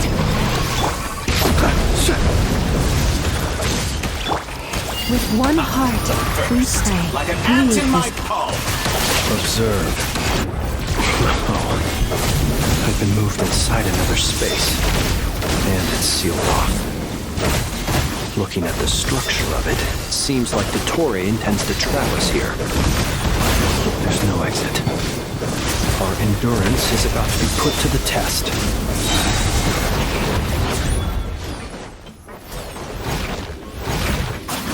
Water jet! Water jet! Your poor lost land. Can't hide the truth. By the frost on the hold.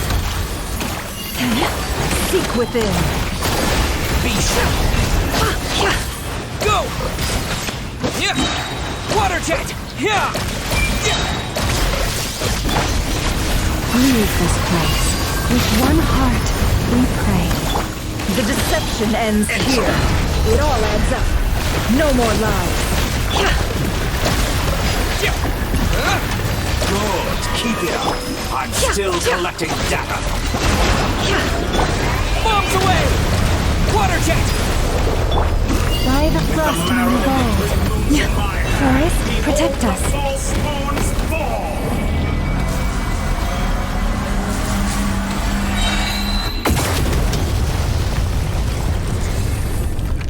You cannot face me.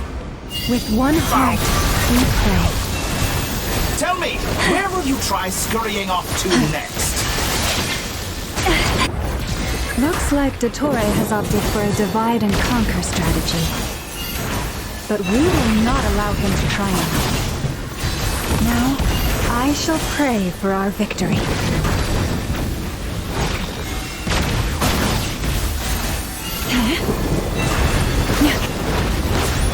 Entropy bends to me.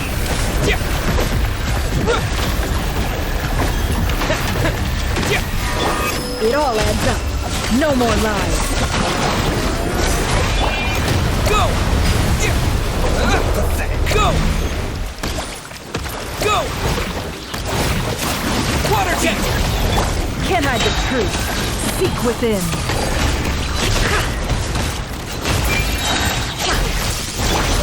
Wipe out! Go! It all adds up. The mystery unravels. Did you honestly think that would hit me?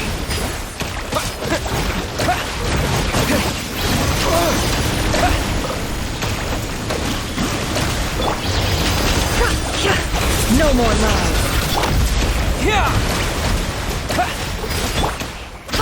Be annihilated, that which cannot stand against me.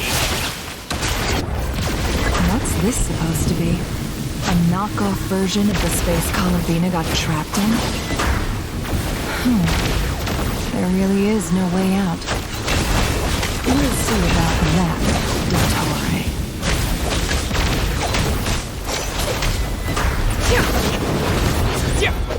My apologies. I had not intended to take your teammates from you. But you have a choice. Obey, and I can release them. An excellent deal, if you ask me.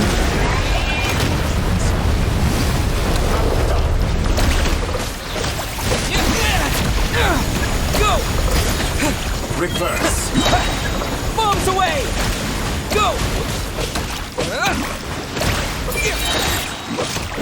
Water jet!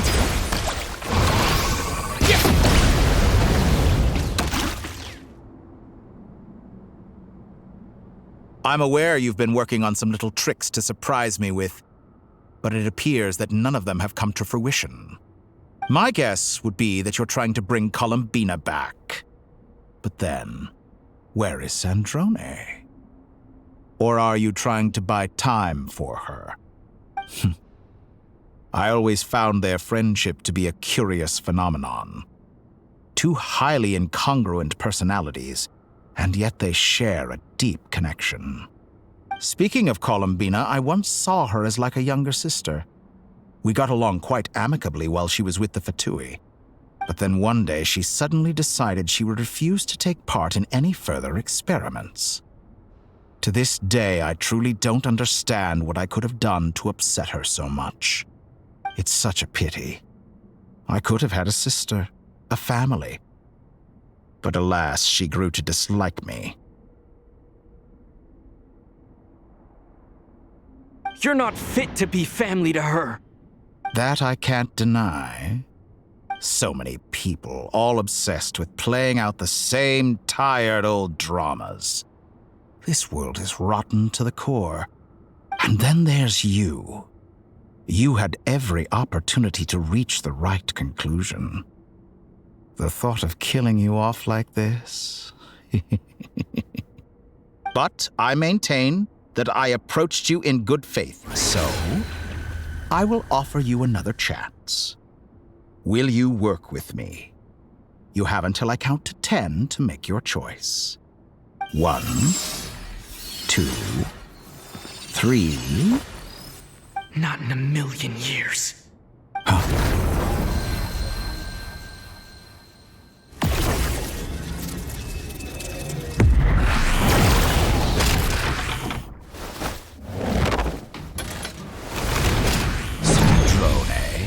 What a pleasant surprise. I didn't think you'd join us all the way up here. You're as sick and twisted as ever. Don't fool yourself into thinking anyone's grateful for the chances you're offering them. Sandrone? But the formula hasn't finished running yet. Funnily enough, I was just discussing a collaboration opportunity with the Traveler, and then I see you, who I must say is a good example of an opportunity gone to waste. Gone to waste? I said that everyone would get one chance, and you've used yours to march right back into the lion's den. So yes, it's an utterly wasted opportunity. And what makes you think I believe a word that comes out of your mouth? I was planning on disposing of your little formula after wrapping up more urgent business here. But since you've taken the trouble of serving it to me on a silver platter, I can simply bring it forward in the schedule.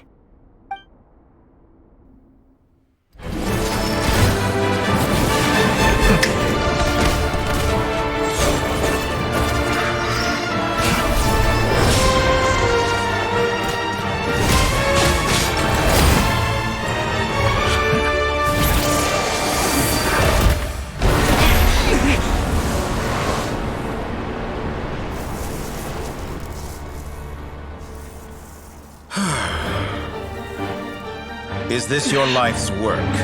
This piece of trash?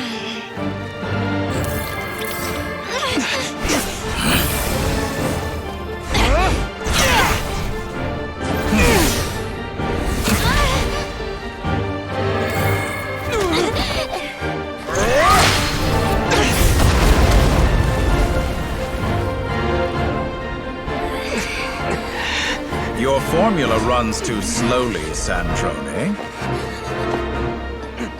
You put your hope for success on others instead of fighting dirty. That is why you have failed.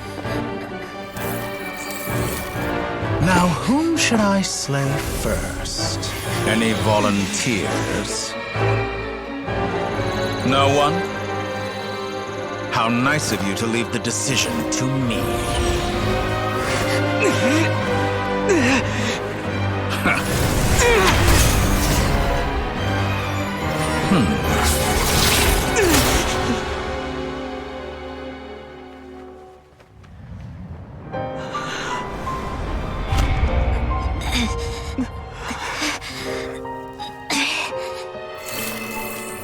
Oh, how unexpected. Sandrone, any last words for me, comrade?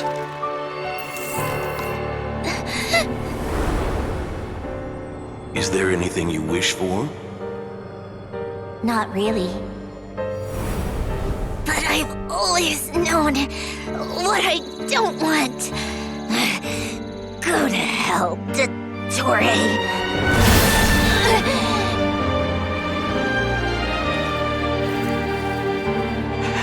No!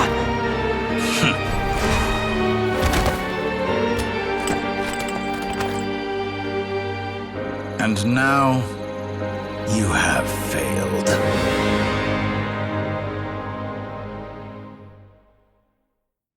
Sandrone! Now you see how fragile mechanical contraptions are. Just a gentle tap, and they fall to pieces. However keen of an inventor Sandrone may have been, her death spells the end of the formula that was running inside her body. Of course, I have to commend her for making it this far. As her colleague, I have to admire her stubborn tenacity. Now, it is time for you to take your place by my side. My count was interrupted, but the second chance I extended to you still stands. Once again, you are welcome to join me. By now, I'm sure you have gained a greater appreciation for the power and authority I wield. What is stopping you from embracing a new world of endless possibilities? Not in the mood to talk? As you wish. You seem less talkative than usual today. I'll change the topic to something more apropos. Sandrone was always like this, never trusting anyone, always so reluctant to share her research with them. Objectively speaking, she had her strengths. It is remarkable how she extracted and even optimized the world formula from so much data. But her inability to trust was her undoing. Had she allowed someone else to monitor or run the formula for her, you might still have a chance at victory even now. But regrettably, she was a stubborn fool. As much as it pains me, she had to go. Dottore. Maybe this is news to you, but people can change. Columbina surprised you when she escaped. And I think Sandrone would surprise you too. Change? You can twist the truth however you want, but I see it clear as day. You're the one who can't trust other people. Is that how you see me? By this point, what can you hope to do about it?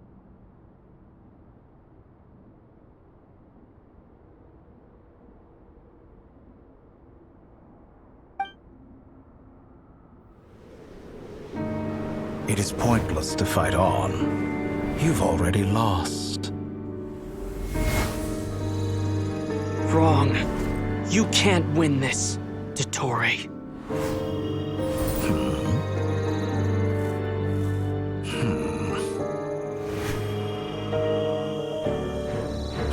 What?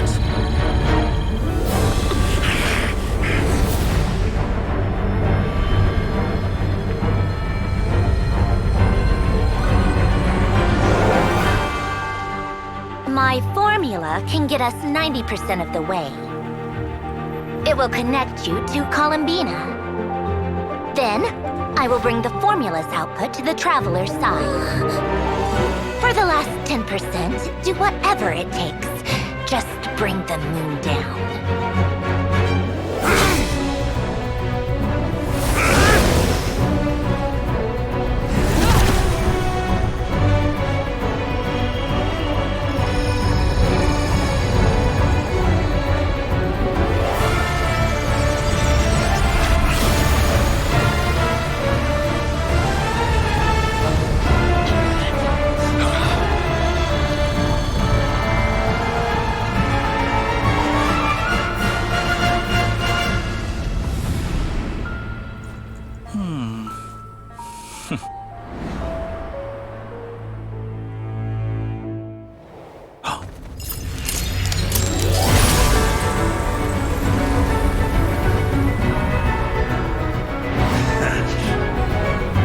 The moon will never be yours!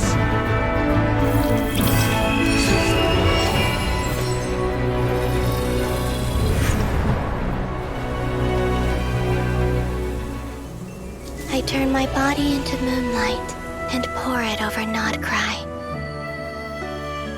My soul, I leave here to inform my future friends. Lastly, I will hide the Trilune Authority within the Frost Moon. And when my body, soul, and authority are reunited, finally... Columbina!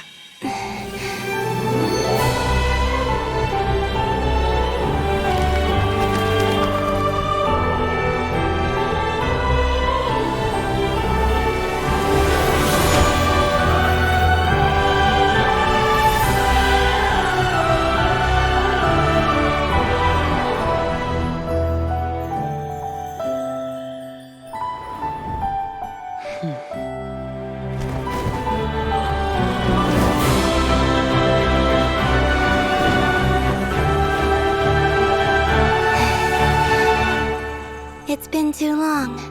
I'm back.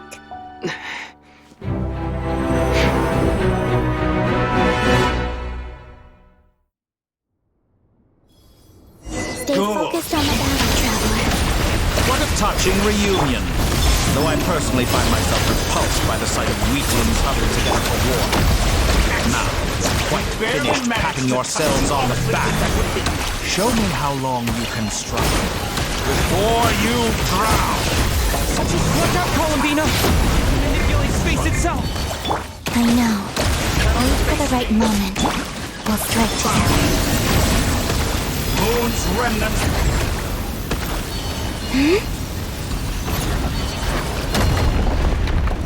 How dull.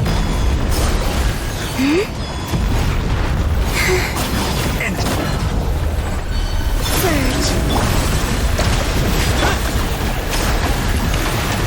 It's growing dark.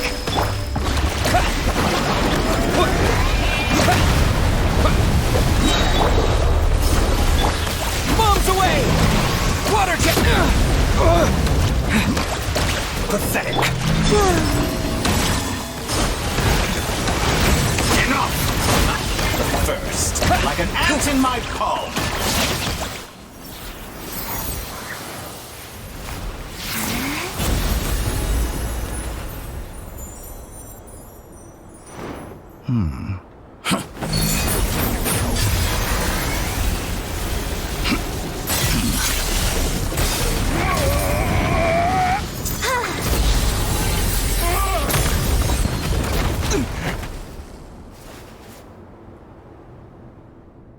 I grant you the new moon's blessing. The new moon shines upon you. I am growing weary. It's over, Dottore!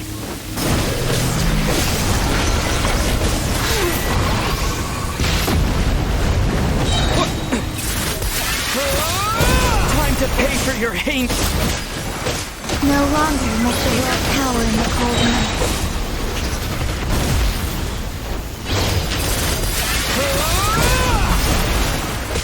Let the moonlight dispel the darkness. So you rather wallow in rotten, decaying world! Everlasting as the moon. So you rather wallow in this rotten, decaying world!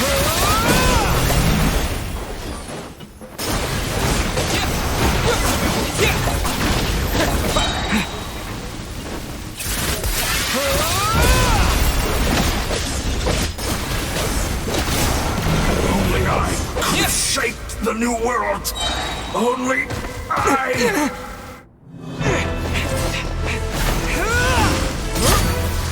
Willfully blind. How can you be so satisfied with your fate?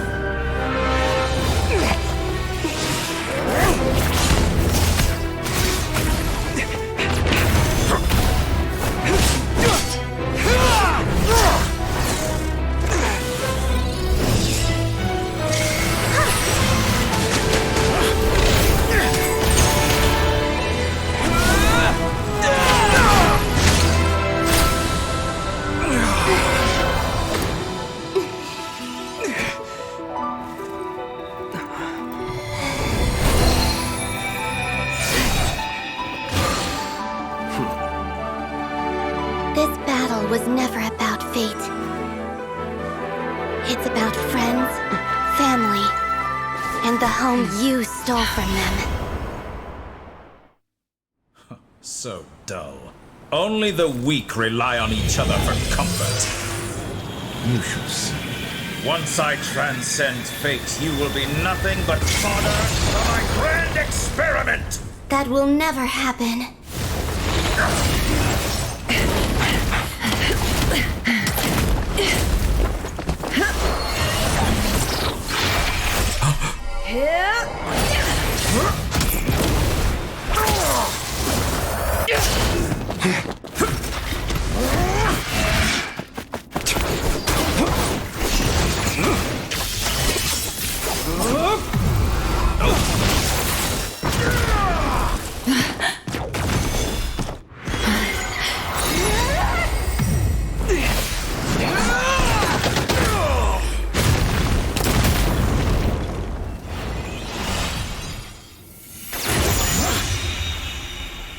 Today, the moon lights up this world once more!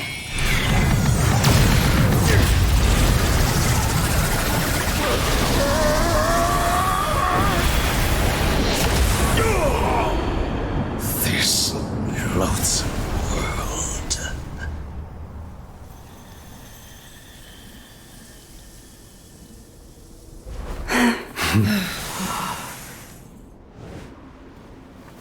No, this world is our home.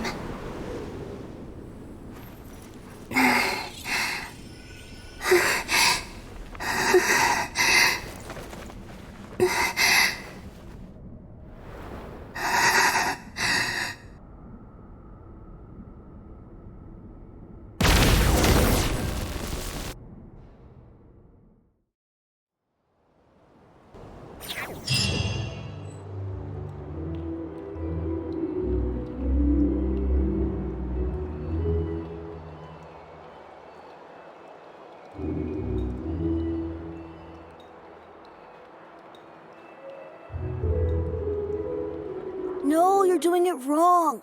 The moon looks like this now. What are you drawing, children? The new moon, Mom. It looks different than before, doesn't it? Also... Can I go buy a sugar sculpture today? Please? Just one? All right. I suppose today is a special day after all. Almost like a festival. Extra, extra! Get the latest Nasha Express here! Post-disaster report! Nasha Town reborn beneath a new moon! The voyage begins today! The future looks bright thanks to the League. Want a copy? I knew things would be different, but I didn't think that would include the moon. They say a new moon goddess has been born. A new moon goddess? Who's saying that? The Frost Moon Scions? I guess so. I'm not too clued up on the details. As far as I'm concerned, the moon's still in the sky and it's business as usual. Hey, since we've come all this way, shall we grab ourselves a free meal while we're here? Are you a convert now? Or are you just here for the free lunch? Oh, come on. What does it matter? After everything we've all just been through? That smells good. All right, that's it. I'm hungry. Time to eat. Come on! We gotta get there early, or there won't be any good spots left! Shh, keep it down. This is a residential area. What if people are still sleeping?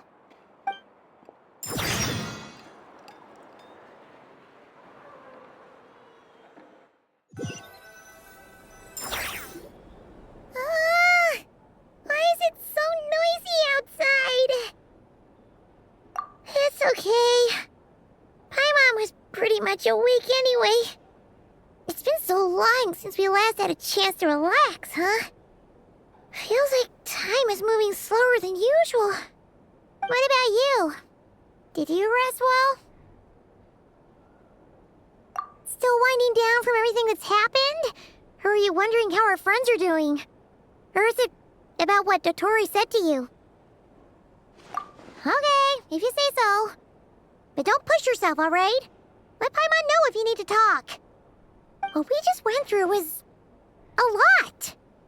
It's totally normal if you need some time to get back in your groove. Luanatar disappeared after Columbina came back. Apparently, she was part of Columbina's soul or something. Still, Paimon kind of misses Luanatar somehow. But anyway, you did great. So did Paimon. We all worked our butts off to contain this disaster, and in the end, we made it. So, chin up, Traveler. You should be proud of yourself. Hey! Don't poke fun. You should be glad that Paimon's growing as a person.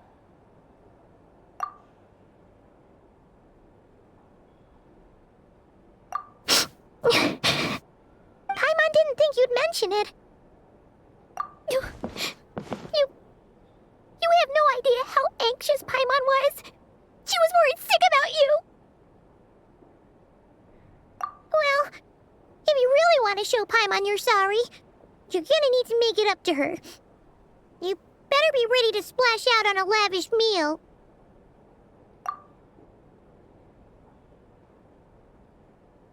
Phew. Okay. Paimon's full now. Huh? Oh, well... Hey there, Traveler and Paimon! Good morning! Morning, Yehoda! Here for some breakfast? Oh, I've already eaten. Just need some water. I was mostly worried you might forget what day it was today. So, I came over to remind you. Careful there, Paimon. Too much food will make you drowsy. Don't let anyone catch you hiding at the back and nodding off during the league meeting. You should probably be saying that to Aino. She's the baby of the group, if anyone. True. You know, I'm surprised that all these competing groups are actually coming together to try to solve things together. Definitely a first for Nod-Krai. Well, nothing like a region-wide calamity to bring people together. After that, surely even the most self-interested people have to realize that going it alone isn't worth the risk, right? Try telling Boss Neff that. She's not exactly convinced that people are gonna get with the program. Really? But if she's so pessimistic about it, why'd she agree to be the Curatorium's representative in the league? Probably 'cause even though Unity sounds like a pretty far-fetched idea, the benefits it would bring make it worth a shot. I think things will work out, though. I swear, Nod-Krai feels like one big family now with everything that's happened. More than it used to, anyway. Paimon's with you on that one. And it seems like plenty of other people agree, too. Just listen to the bustling streets. All right. Everyone's been rebuilding these last 2 weeks, and the evacuees have been coming back in droves. Life's slowly returning back to normal. Which means my workload's probably gonna shoot back up. Were you about to head out? There's still some time before the ceremony begins, you know. Yeah, we were gonna take a stroll around the square and say hi to some friends first. Sounds good. See you later then.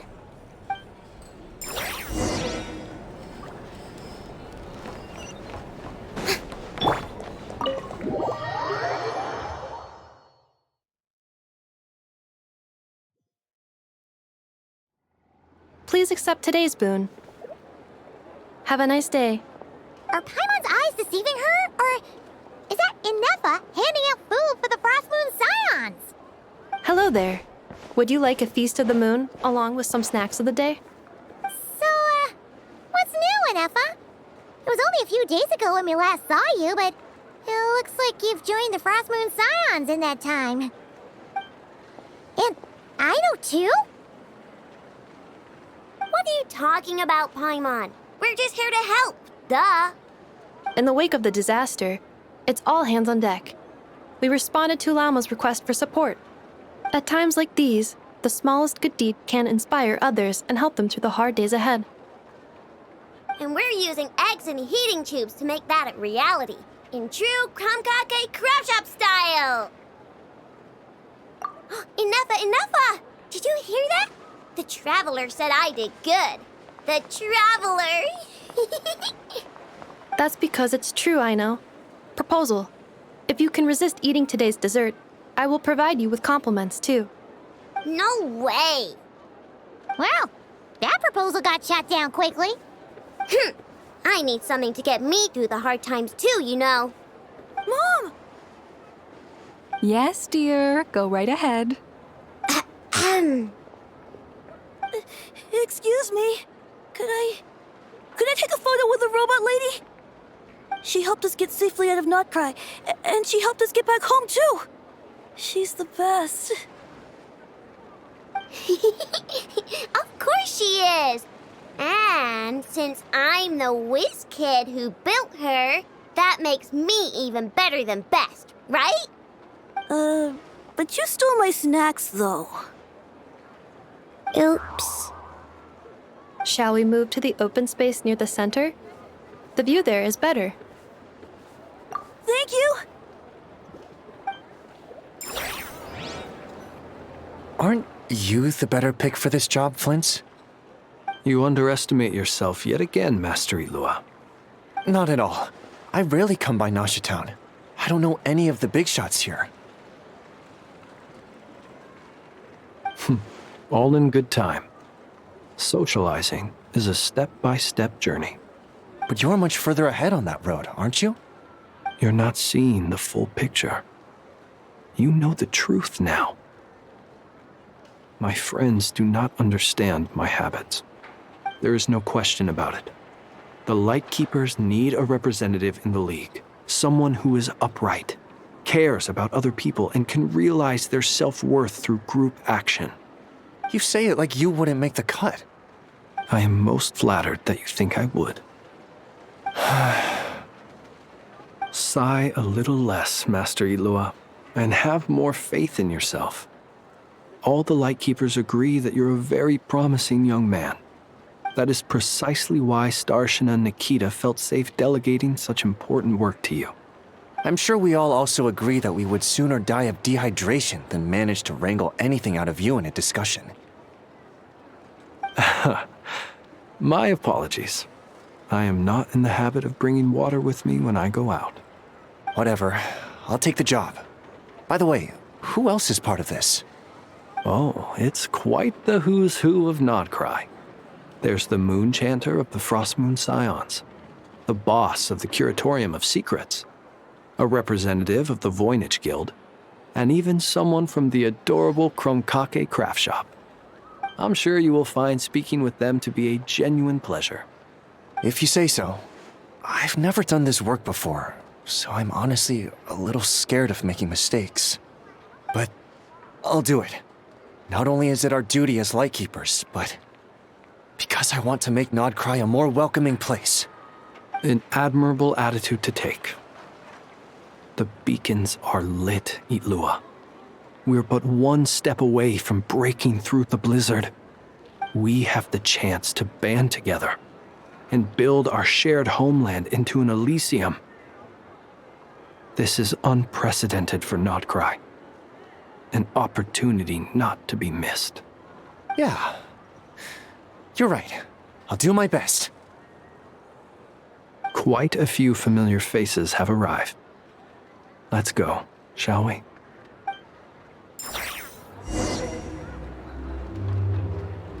Let's fly!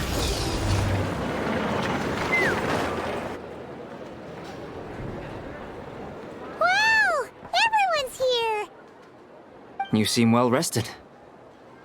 I know no one's asked, but I'm sure you all want to know, so let me just say, we're doing great. Thanks. Well, great, but not perfect. Starting to lose my mind from boredom. Can't drink a drop of alcohol while I'm waiting for my wounds to heal. I'm sure you had a sneaky swig or two. Wait, how'd you find out? I'm sure you must be missing Mondstadt after all these years away, Grandmaster. Yeah, you could say that again. Every time I get news from Mondstadt, it makes me want to go back and see the place for myself. Honestly, once things are wrapped up here, I think it'll be time to head back home.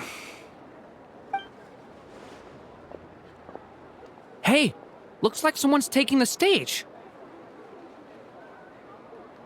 Can everyone see okay? Anyone need a boost? I'll just listen from the back. It's fine. You're taking this pretty seriously, huh, Durin? Well, it's not every day that I get the chance to see how people speak in official settings. Soak it up like a sponge. I'll make sure you get a chance to practice for yourself later down the line. Actually, I know just the thing. You can debrief the Knights of Favonius for me. Mr. Varka, are you forgetting that I'm not a Knight of Favonius? I can knight you. Any particular title you'd like? Is he joking? I really can't tell. You'll have to figure this one out for yourself. It'll be a good learning experience. It is my honor to host the opening ceremony for the League, and to have this opportunity to speak to you all in my capacity as Voynich Guild representative. Could this person also have been pushed onto the big stage by the real big shots? Guess I'm not the only one then. We come here today, having weathered the trials and hardships of yesterday, and having learned from them the importance of unity and cooperation. All right, here we go. Uh-oh, looks like Aino's off in Dreamland already. Wait, Boss is looking kinda drowsy too. What's up with her? Come on, get this speech over with already. Nod-Krai is our home, the land we rely on for survival. And as we chart a course for the future, may we persevere through the storms ahead as we sail towards a new era of prosperity, freedom, and hope.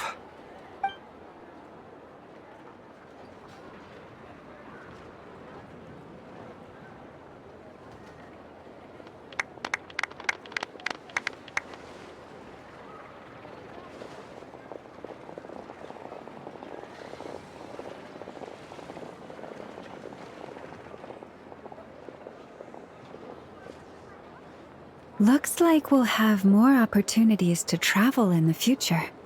I'm sure you'll cope, Lady Moonchanter, given how fleet of foot you are. Unfortunately, I suspect I'll be too busy at the Curatorium to act as your host. We have a busy schedule, not to mention an international network of contacts to manage. It'll be all right. I'll just check your schedule with Yehoda well in advance. And if she's not available, I can simply ask Ashru. You... So giving my employees extra workload isn't enough for you? You're really going to drag my cat into this too? I thought you'd approve. Aren't you forever increasing your employees' workloads? That's a bold statement. Are all the Frost Moon Scions feeling more audacious now that your moon goddess has returned? Columbina's return has brought joy to all who care about her. That includes both you and me. As for the Frost Moon Scions, We are learning how to thrive independently, without relying on the moon goddess. It is up to us to make our home a more livable place. Joining the League is one of the steps we are trying towards that end.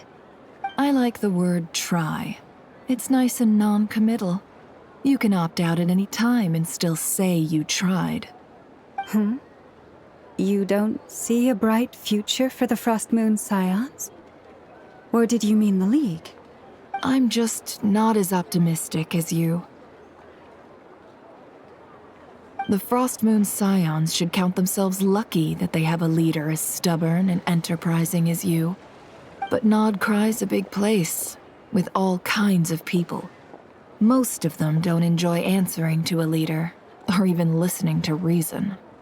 Well, that's where you and your methods come in. Unless the Curatorium of Secrets is only here for appearances. For now, yes. And that won't change until this venture becomes worth my while. What would make it worth your while? Getting out more than I put in. Right now, I'd barely break even, but I'll grant that it's a good start for Nod-Krai. Then maybe it's worth a try. All right, you can stop now. Or do I have to join the Frost Moon Scions before you'll get off my back? You'd be very welcome to join us. Hey, you two! Congrats on all your hard work! What are you chatting about? Nefer was trying to dissuade me from adding to her employees' workload. Also, she's considering joining the Frost Moon Scions. Sorry, what? Your conversations are always the most interesting. Would you two care to join me for some tea before heading to your next destination?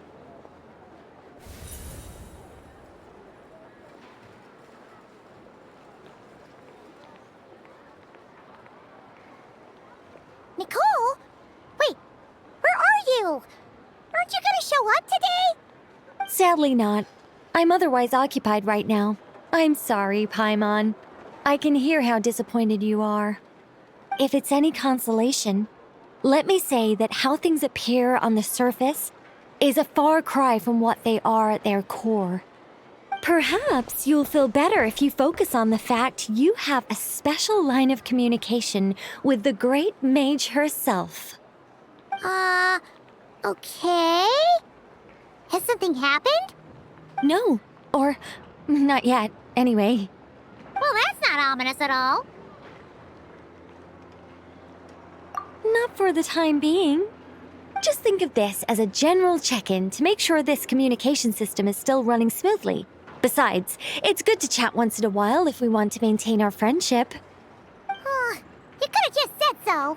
Paimon got all worked up for nothing. Still, the best friendships are built through face-to-face interaction, you know. It's never gonna stop being weird having tea with you when you're not there and just talking to thin air. All right, fair point. I'll bear that in mind for next time. Yeah. Any update on that crisis at the world's borders? Alice just informed me that they had their work cut out for them. And now everyone's thoroughly exhausted. But they did finally get things back under control. Still, we can't let our guard down yet. The disruption caused by this disaster has made Teyvat easier to detect from the outside universe. She plans to wait for things to stabilize, then reschedule her Mondstadt vacation plans. As for me, I agree with Hat Guy's perspective. This is a time when many new variables are emerging, and the situation is changing constantly. Plus, most of this change is for the worse. We have to remain vigilant and ensure that the embers of chaos are not rekindled. I did notice that the energy in Nod-Krai changed somewhat after the War of Funerary Flame, but since it was still aligned with the Light Realm, I never gave it a second thought. It looks like I'll have to examine the connections between phenomena I observe more closely in the future. Just doing my duty. It's more or less second nature by now. Of course. To give you the full picture, I'd have to start with the substance from which angels were formed. Never mind. Paimon's right. Showing off my knowledge would be much more satisfying in person. By the way, you did receive the gifts from the Hexen Circle, yes? I'm not trying to claim credit or anything, but my pride demands that I at least mention it. They're quite similar to the protective talisman that Alice gave Dory, but with some very special enhancements. Oh! So that's what kept our friends safe when Dotori trapped them. Indeed. We went to great lengths to make sure they were invisible to his eyes. I'm so happy they came in handy.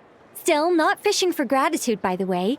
I just want you to be aware that sometimes your friends may be protecting you in ways you cannot perceive. Anyway, I'll contact you if anything else crops up. If not, you know what they say, no news is good news. Oh, my angelic instincts are tingling. They say you should head to the docks next. Your friends are about to board their ship home.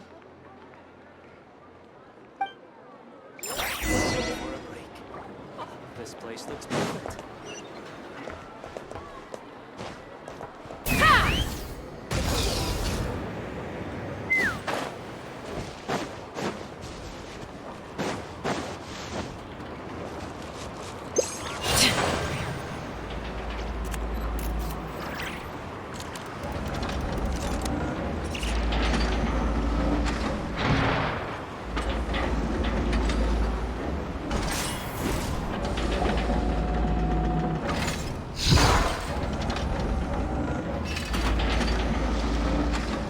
You're here. You're here too, Hat Guy. Are you heading back together? No, I'm bound for Sumeru, and she for Fontaine. We just happened to cross paths at the harbor. Everything seems fine. Sandrone may have an abominable temper, but she's always been very responsible with important calculations, and things entrusted to her by valued friends. You always speak as if you know us inside out, Mr. Hat Guy. Maybe I'm just a good judge of character. I certainly hope that's all there is to it. Regardless, you have been a significant help in this matter. For that, you have my gratitude. I didn't do anything special.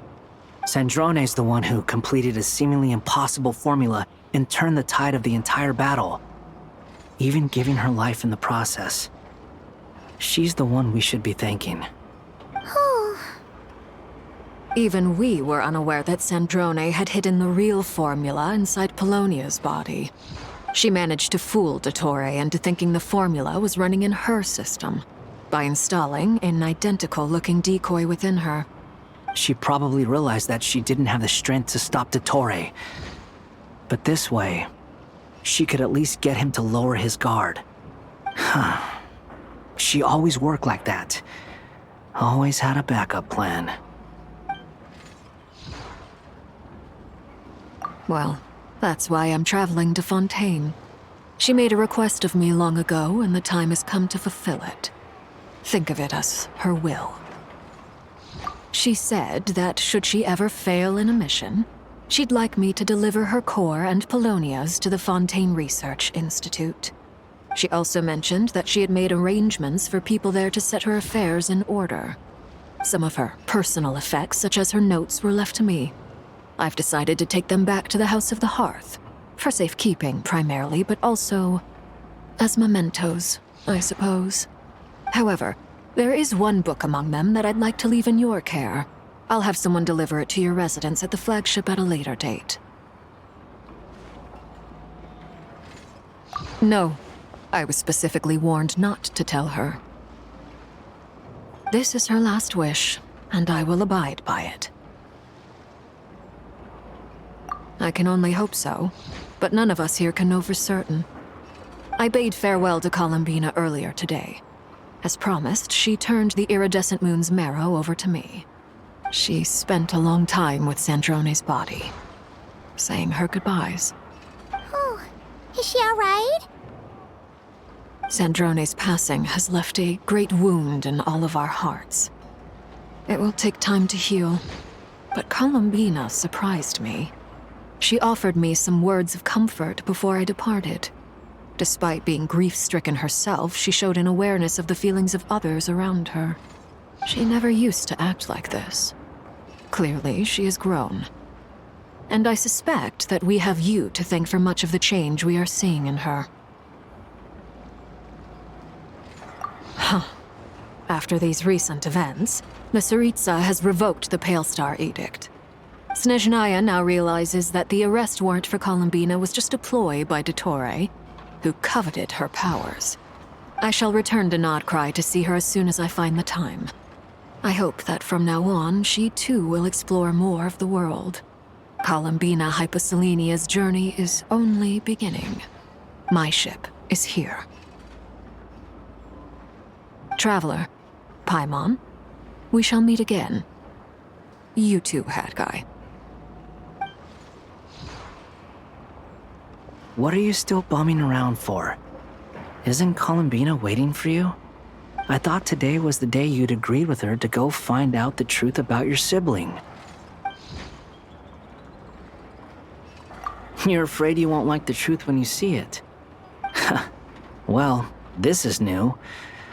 I was starting to think that nothing could scare you. Don't say that! Wouldn't you be if you were in this situation? Fair point. But I'd say I have more experience facing up to unpleasant truths than the Traveler. They say blood's thicker than water. I know how much you need your family back. More than you need any of your friends. And I'm sure that all your real friends understand that too.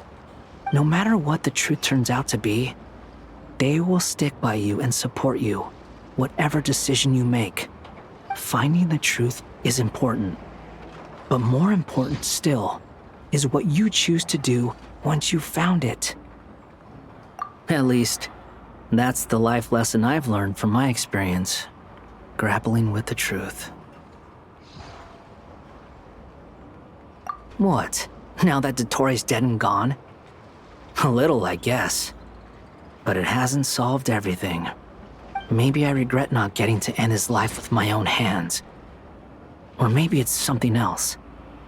But for whatever reason, I still feel like I have a chip on my shoulder.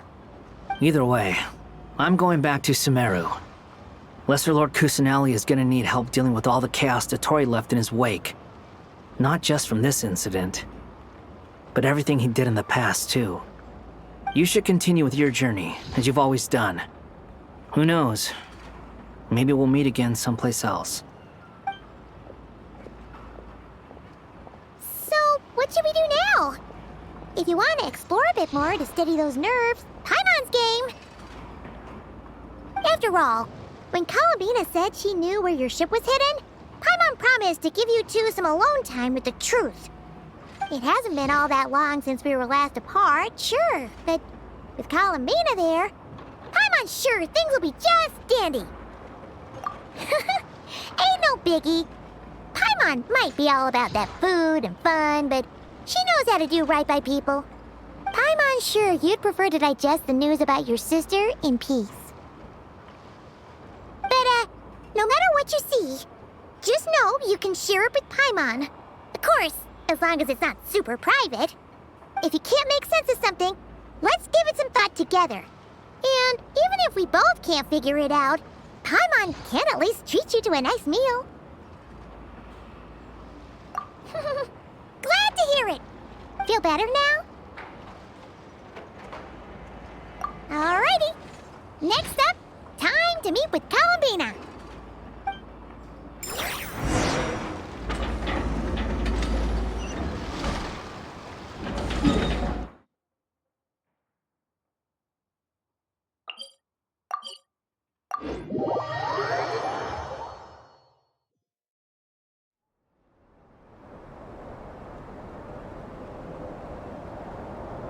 Columbina, we're here! Can't quite believe we're meeting out here. We've gotten used to walking over to Silver Moon Hall whenever we go see you. Well, you're still welcome to go there whenever you want to see me. It's just, now that it's all over, I've decided to make some changes. Try and fit in with the Frost Moon Scions, like Llama suggested. The older generation are still timid around me. They don't dare get too close, and they bow their heads when I walk by. But things are much better with the children. I see more curiosity in their eyes.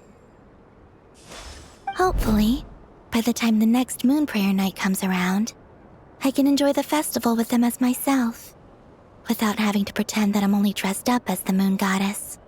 You'll do fine, Columbina. Paimon's sure they'll realize you're super nice once they get to know you better. You really think so? When we first met, you thought I was a little up in the clouds. Well, we were just starting out then, come on! So Llama told you, huh? I'm only teasing. I know that I have you to thank for pulling me back down to solid ground. It feels good to finally stand firm on the earth where I was born. Oh, that's great!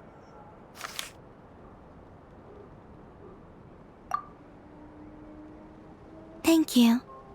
I'll make sure not to lose it this time. Well then, are you ready?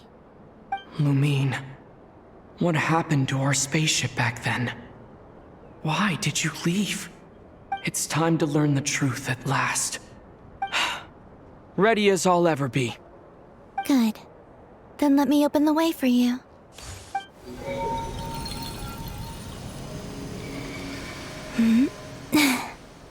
Where does this lead? To our shared destination. Huh? Do you remember me telling you about my missing prologue back when we just met? I said that my story began on the moon. But while I was inside the moon's reflection, I realized that my prologue was really hidden in the future. I just had yet to discover it at that point. The story of the time before I was born was in fact the story of my distant future. It's truly fascinating. But when I obtained the Trilunar Authority and returned to our present reality, I sensed something I hadn't expected. Your prologue. So you mean... Yes, your spaceship. All this time, it has been hidden on the Frost Moon, which lay beyond the sky. The great ruler of the firmament. The heavenly principles. Wait, them? Why would they do that? I don't know. Perhaps your ship contains something that is incompatible with Teyvat. Or something that cannot be known. Oh, did I pick a bad time to say this? I know it must have been hard to work up the courage to do this. Maybe I should have waited until you were on the moon, with no chance to back out. That would have been kind of mean, you know.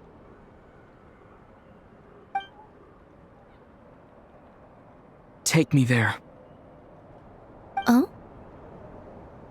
Whatever is hiding in that ship, it belongs to me and Lumine. Those memories belong to us. No one else has the right to decide whether I should or shouldn't know about it. Not even the heavenly principles. Very well. Then let's go. You two take care, alright? And don't forget to come back soon! Rest assured, Paimon. We will. Traveler, after you. Thinking about the story that we'll find hidden on the moon? Yes. And hoping that it has a happy ending. Stories like that don't exist, you know? You don't believe in happy endings? I don't believe in endings.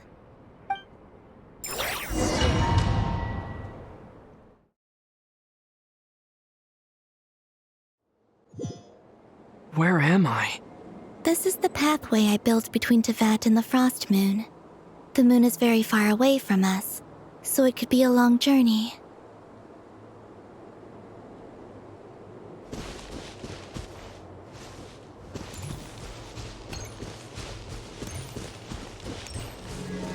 after I obtained the Trilunar Authority, I unwittingly saw past events from many of my friends' lives.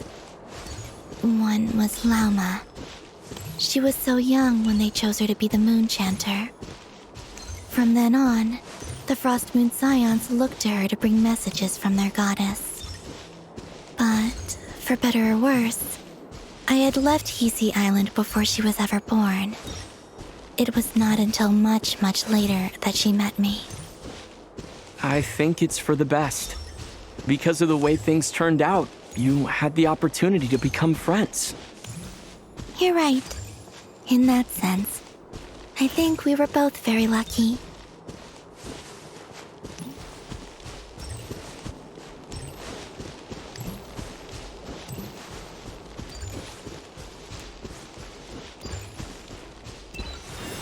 Oh, and about that mage, Nicole.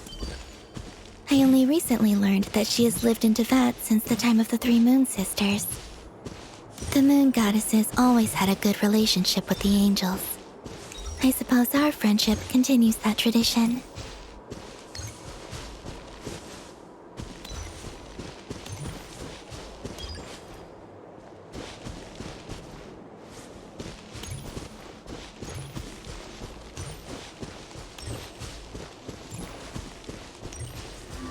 And then, there's Zandrone.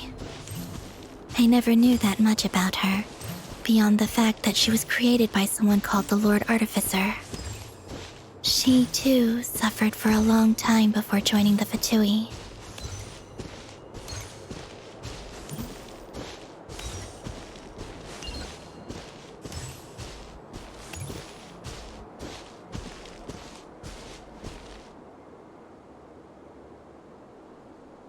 How I wish I could talk to her again.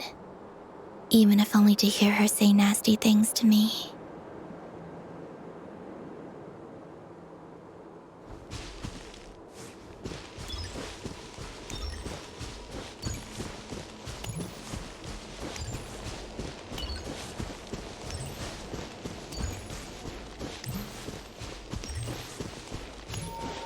Also, I saw your sibling's story. I'm afraid I didn't see much. It seems that she rarely came to the surface, where the moonlight shines. But I did notice that back when you first set out on your journey, she would often appear nearby, gazing at you from afar with a guilty look in her eyes. Lumine. Let us speak no more of the past. I probably shouldn't reveal so much about my friends. It's not my place. Let the moonlight carry us forth. We are very close now.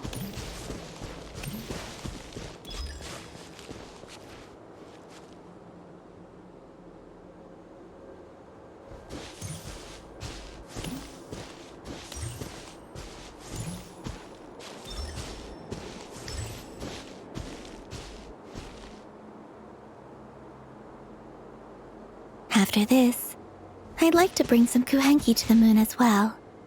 If they're willing, of course. What about your other friends? Will you bring them to visit too? Certainly. But I'll need to tidy the place up first. This home hasn't received any guests in a long, long time.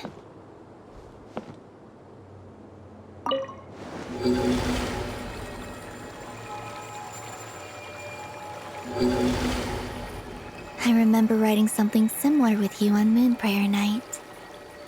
I believe it was called... Dodoko's Whirligig.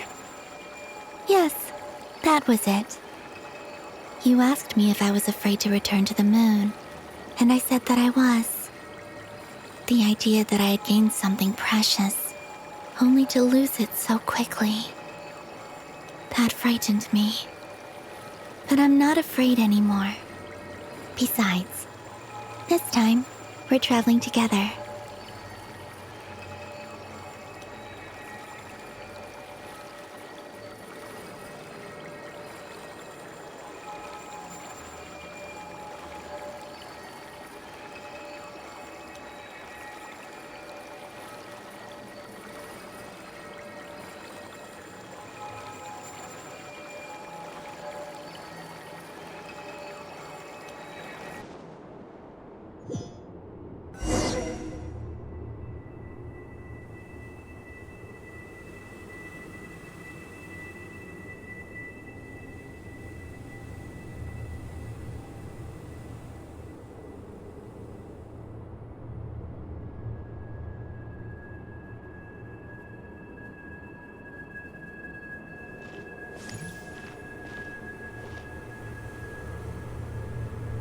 We're here.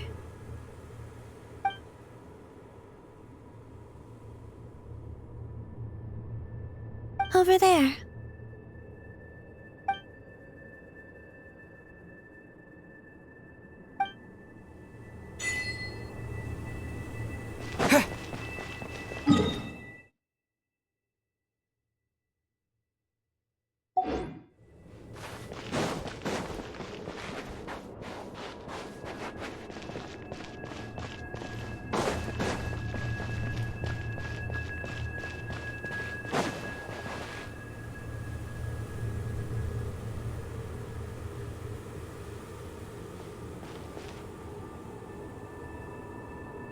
Our spaceship. It's huge. I suppose that the moon is the only place one could hide it. It'll be alright. Huh? The way you feel in this moment, I went through it too, on Moon Prayer Night. The door was right in front of me, but I struggled to find the courage to step through. Solitude for me once meant living a life in which even I was absent. Before I met you, that was the only life I knew. But that night, solitude meant throwing away the life I had gained after meeting all of you. Columbina. Go. Retrieve the part of your life that was once lost. Trust me, you will lose nothing by doing so. Look, Teyvat is right there. All of our friends are down there, waiting for us. You're right. Thanks, Columbina.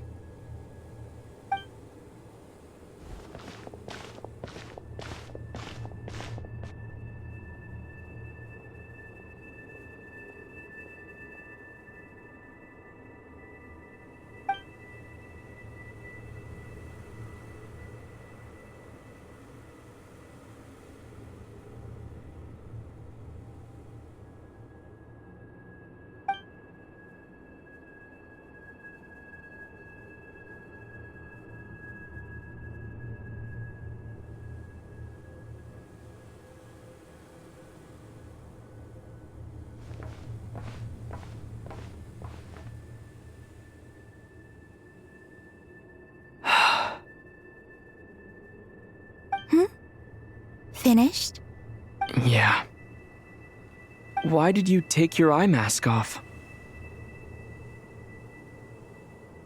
Well, since my return, I've decided to take more opportunities to see the world with my own eyes.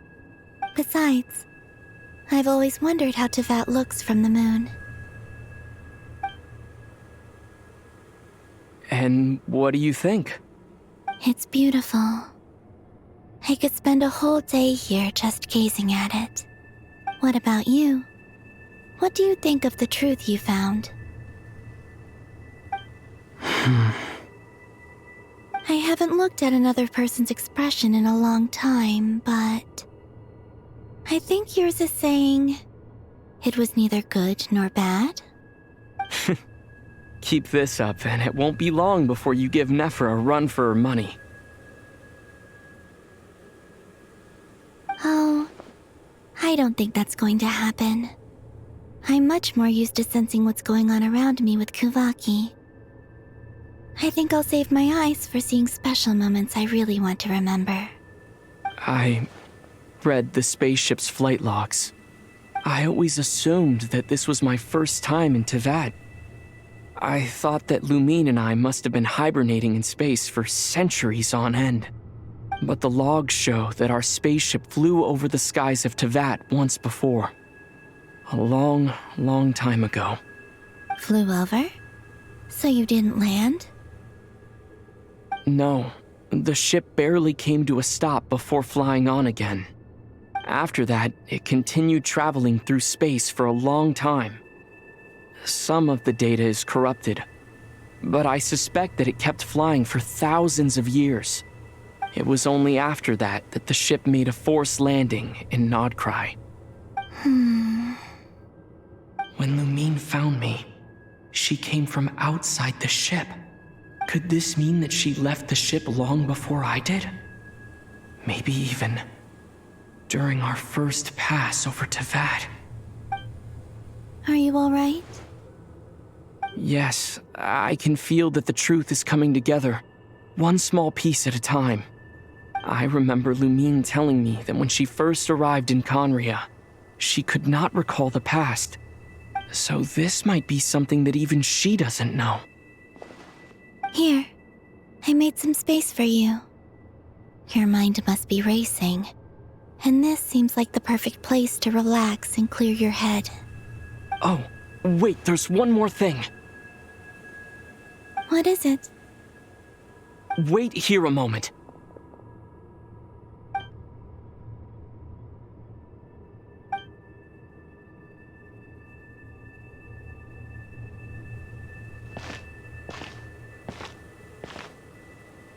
Hey, Columbina.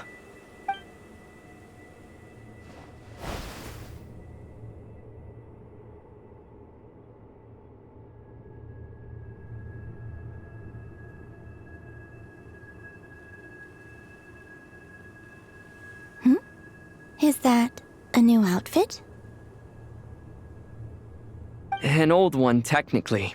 It's been in a cabinet inside the ship this whole time. It's a matching pair with Lumine's. She always liked this set more. Huh. I don't think there's a huge difference. Really? Yes, it's still the same you. You're the same person, no matter what clothes you wear. Only Columbina would make an observation like that. Traveler, do you consider Teyvat your home? Home is wherever Lumine is. But then after all the time I've spent here, and everything I've been through, yes, I'd say it's my home. Would you change your answer if Teyvat changed appearance? I mean, if the truth about Teyvat turned out to be different than what you thought. I don't know, but I don't think so. The truth is not what matters most to me about Teyvat. When I was first born, I longed for a home. And when you get something before you're mature enough to understand the world, you just take it at face value. I thought that a home was a transaction. You give me what I want, and I'll do the same for you. But you and your friends taught me what a true home should look like. You never asked for anything, yet you gave so generously to me. That's because your friendship matters to us. It was worth it. In the past, I thought that my birth in Nod-Krai must have been a mistake. But after journeying to the distant past where the story began, I realized that it was I who chose Nod-Krai to be my future home. Now, I am glad that I made that choice. I'm sure your friends are just as glad. In fact, I intend to make the same choice today as I did back then. What do you mean? Well, I've given the Eternal Moon's Marrow to Lauma, and the Iridescent Moon's Marrow to Arlecchino. And now, I shall return my Kuvagi to Nod-Krai again, that it may continue to protect my chosen home. Wait, but what about your body? Oh, are you worried that I'll disappear again? I won't. Not this time. The Frost Moon has now entered the fall sky, and I am the Tri-Lune Goddess. I am only returning to Nod-Krai the part of me that it needs. I am giving what I can, because my home is worth it. Oh, and I have something for you, too. For me? Yes. Come closer.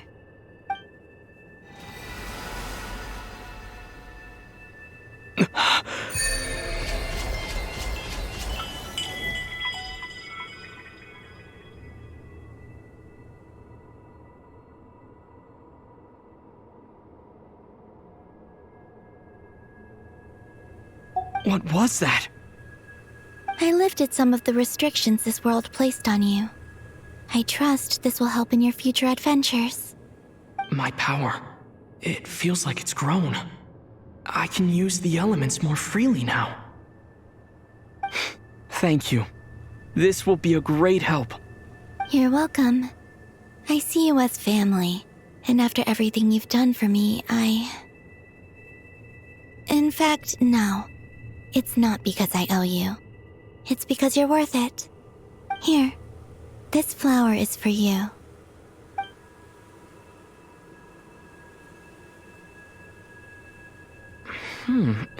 Isn't this a moon prayer blossom? Yes. Don't worry. You will never see these flowers lose their color again. I'm finally discovering the joy of giving. How I wish I'd learned this sooner. Hey, better late than never. What are you thinking about now? Why don't you take a guess? You get 1 shot.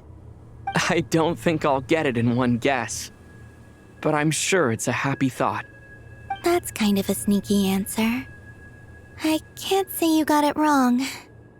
Down into that, the moon seems so far away.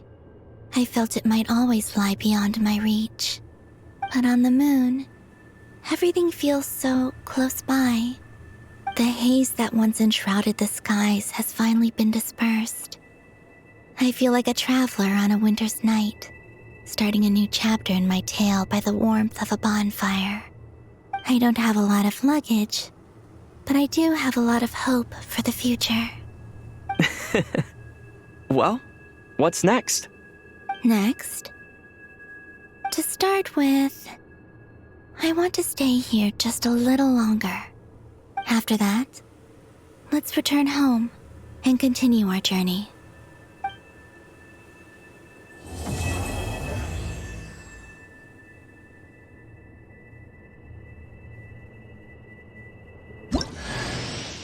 These clothes bring back so many memories.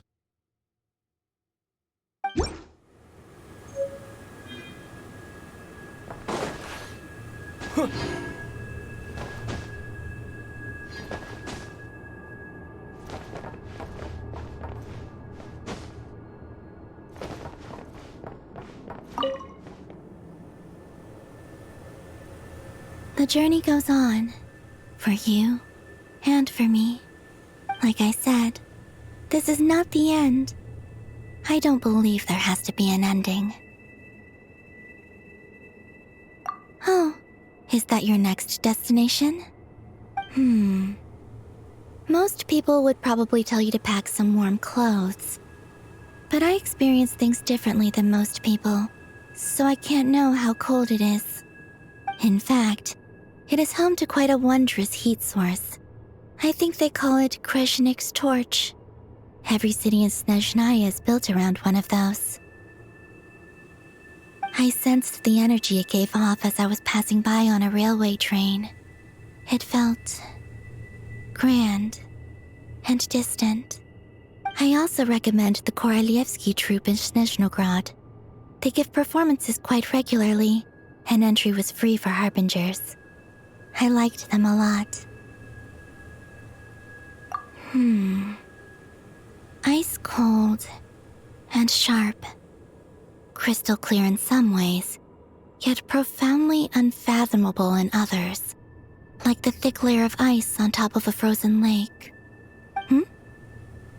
That's just the impression that Tsaritsa gives me. I was never able to glimpse what truly lies beneath that icy exterior. In fact, I don't think the people of Snezhnaya even know what kind of power their god wields. Maybe that's because the Tsaritsa herself has never acknowledged, nor accepted that power. There's Regrator, the Rooster, and the Jester. Between them, they control a lot of what happens in Snezhnaya, but I can never wrap my head around how exactly power is split between them.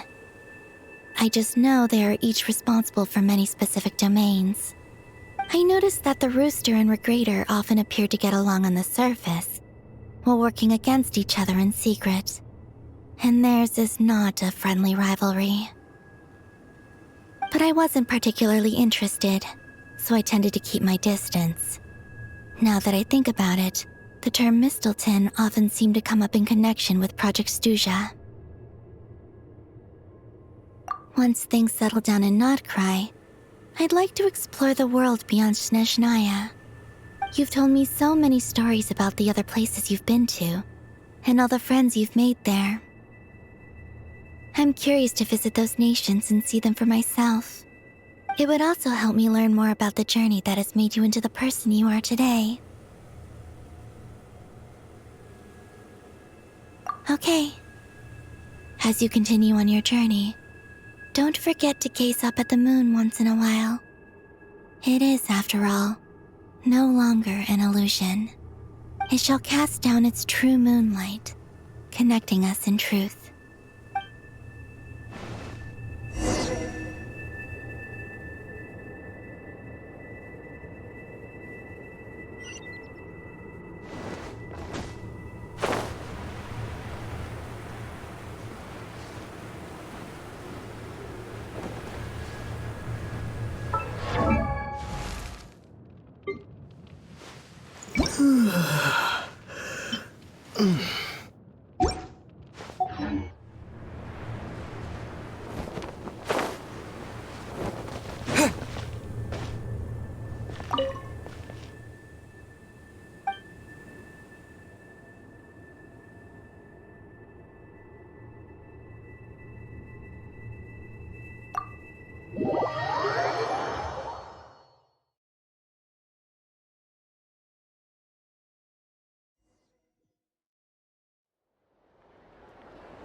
To Jean, acting Grand Master of the Knights of Favonius. This preamble is such a pain to write. It's probably high time we got rid of this acting business. I trust that Dern has updated you all on recent events. Hope we didn't worry you too much. The good news is, we managed to come together and put a stop to the Doctor's evil schemes. With that, I think it's safe to say that Nod-Krai is finally out of the woods. As for the Fatui, not counting the Damselette, aka the Moon Goddess, who has left their organization, we found ourselves allied in this instance with both the Knave and Marionette. May she rest in peace. As ever, we find ourselves better off for making friends rather than enemies. But until we can ascertain the Tsaritsa's true intentions, the future remains uncertain. In a short while... Wait... How am I meant to surprise everyone if I tell them in a letter that I'm heading home? Well, that would be a huge waste. Okay, got it. I will begin sending the expeditionary team back home in waves. I'm sure they'll be able to answer any questions you still have. I hope they won't gloss over the details of my many heroic deeds. But if they do, I'm sure it'll be because they're just too exhausted from the long journey. I think of Mondstadt daily. Please give everyone my best regards. P.S. The honorary knight went above and beyond this time. Are there any other honors we can give him? I'll leave it with you. P.P.S. Please be extra nice to Klee for the foreseeable future.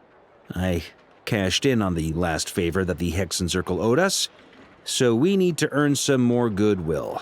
If there's any serious problems, feel free to stick me in solitary confinement when I get back. I'll do the time for her. Whew. And that, as they say, is all she wrote. End of an era. And with the moon shining down brighter than ever, I think everyone is going to sleep well tonight.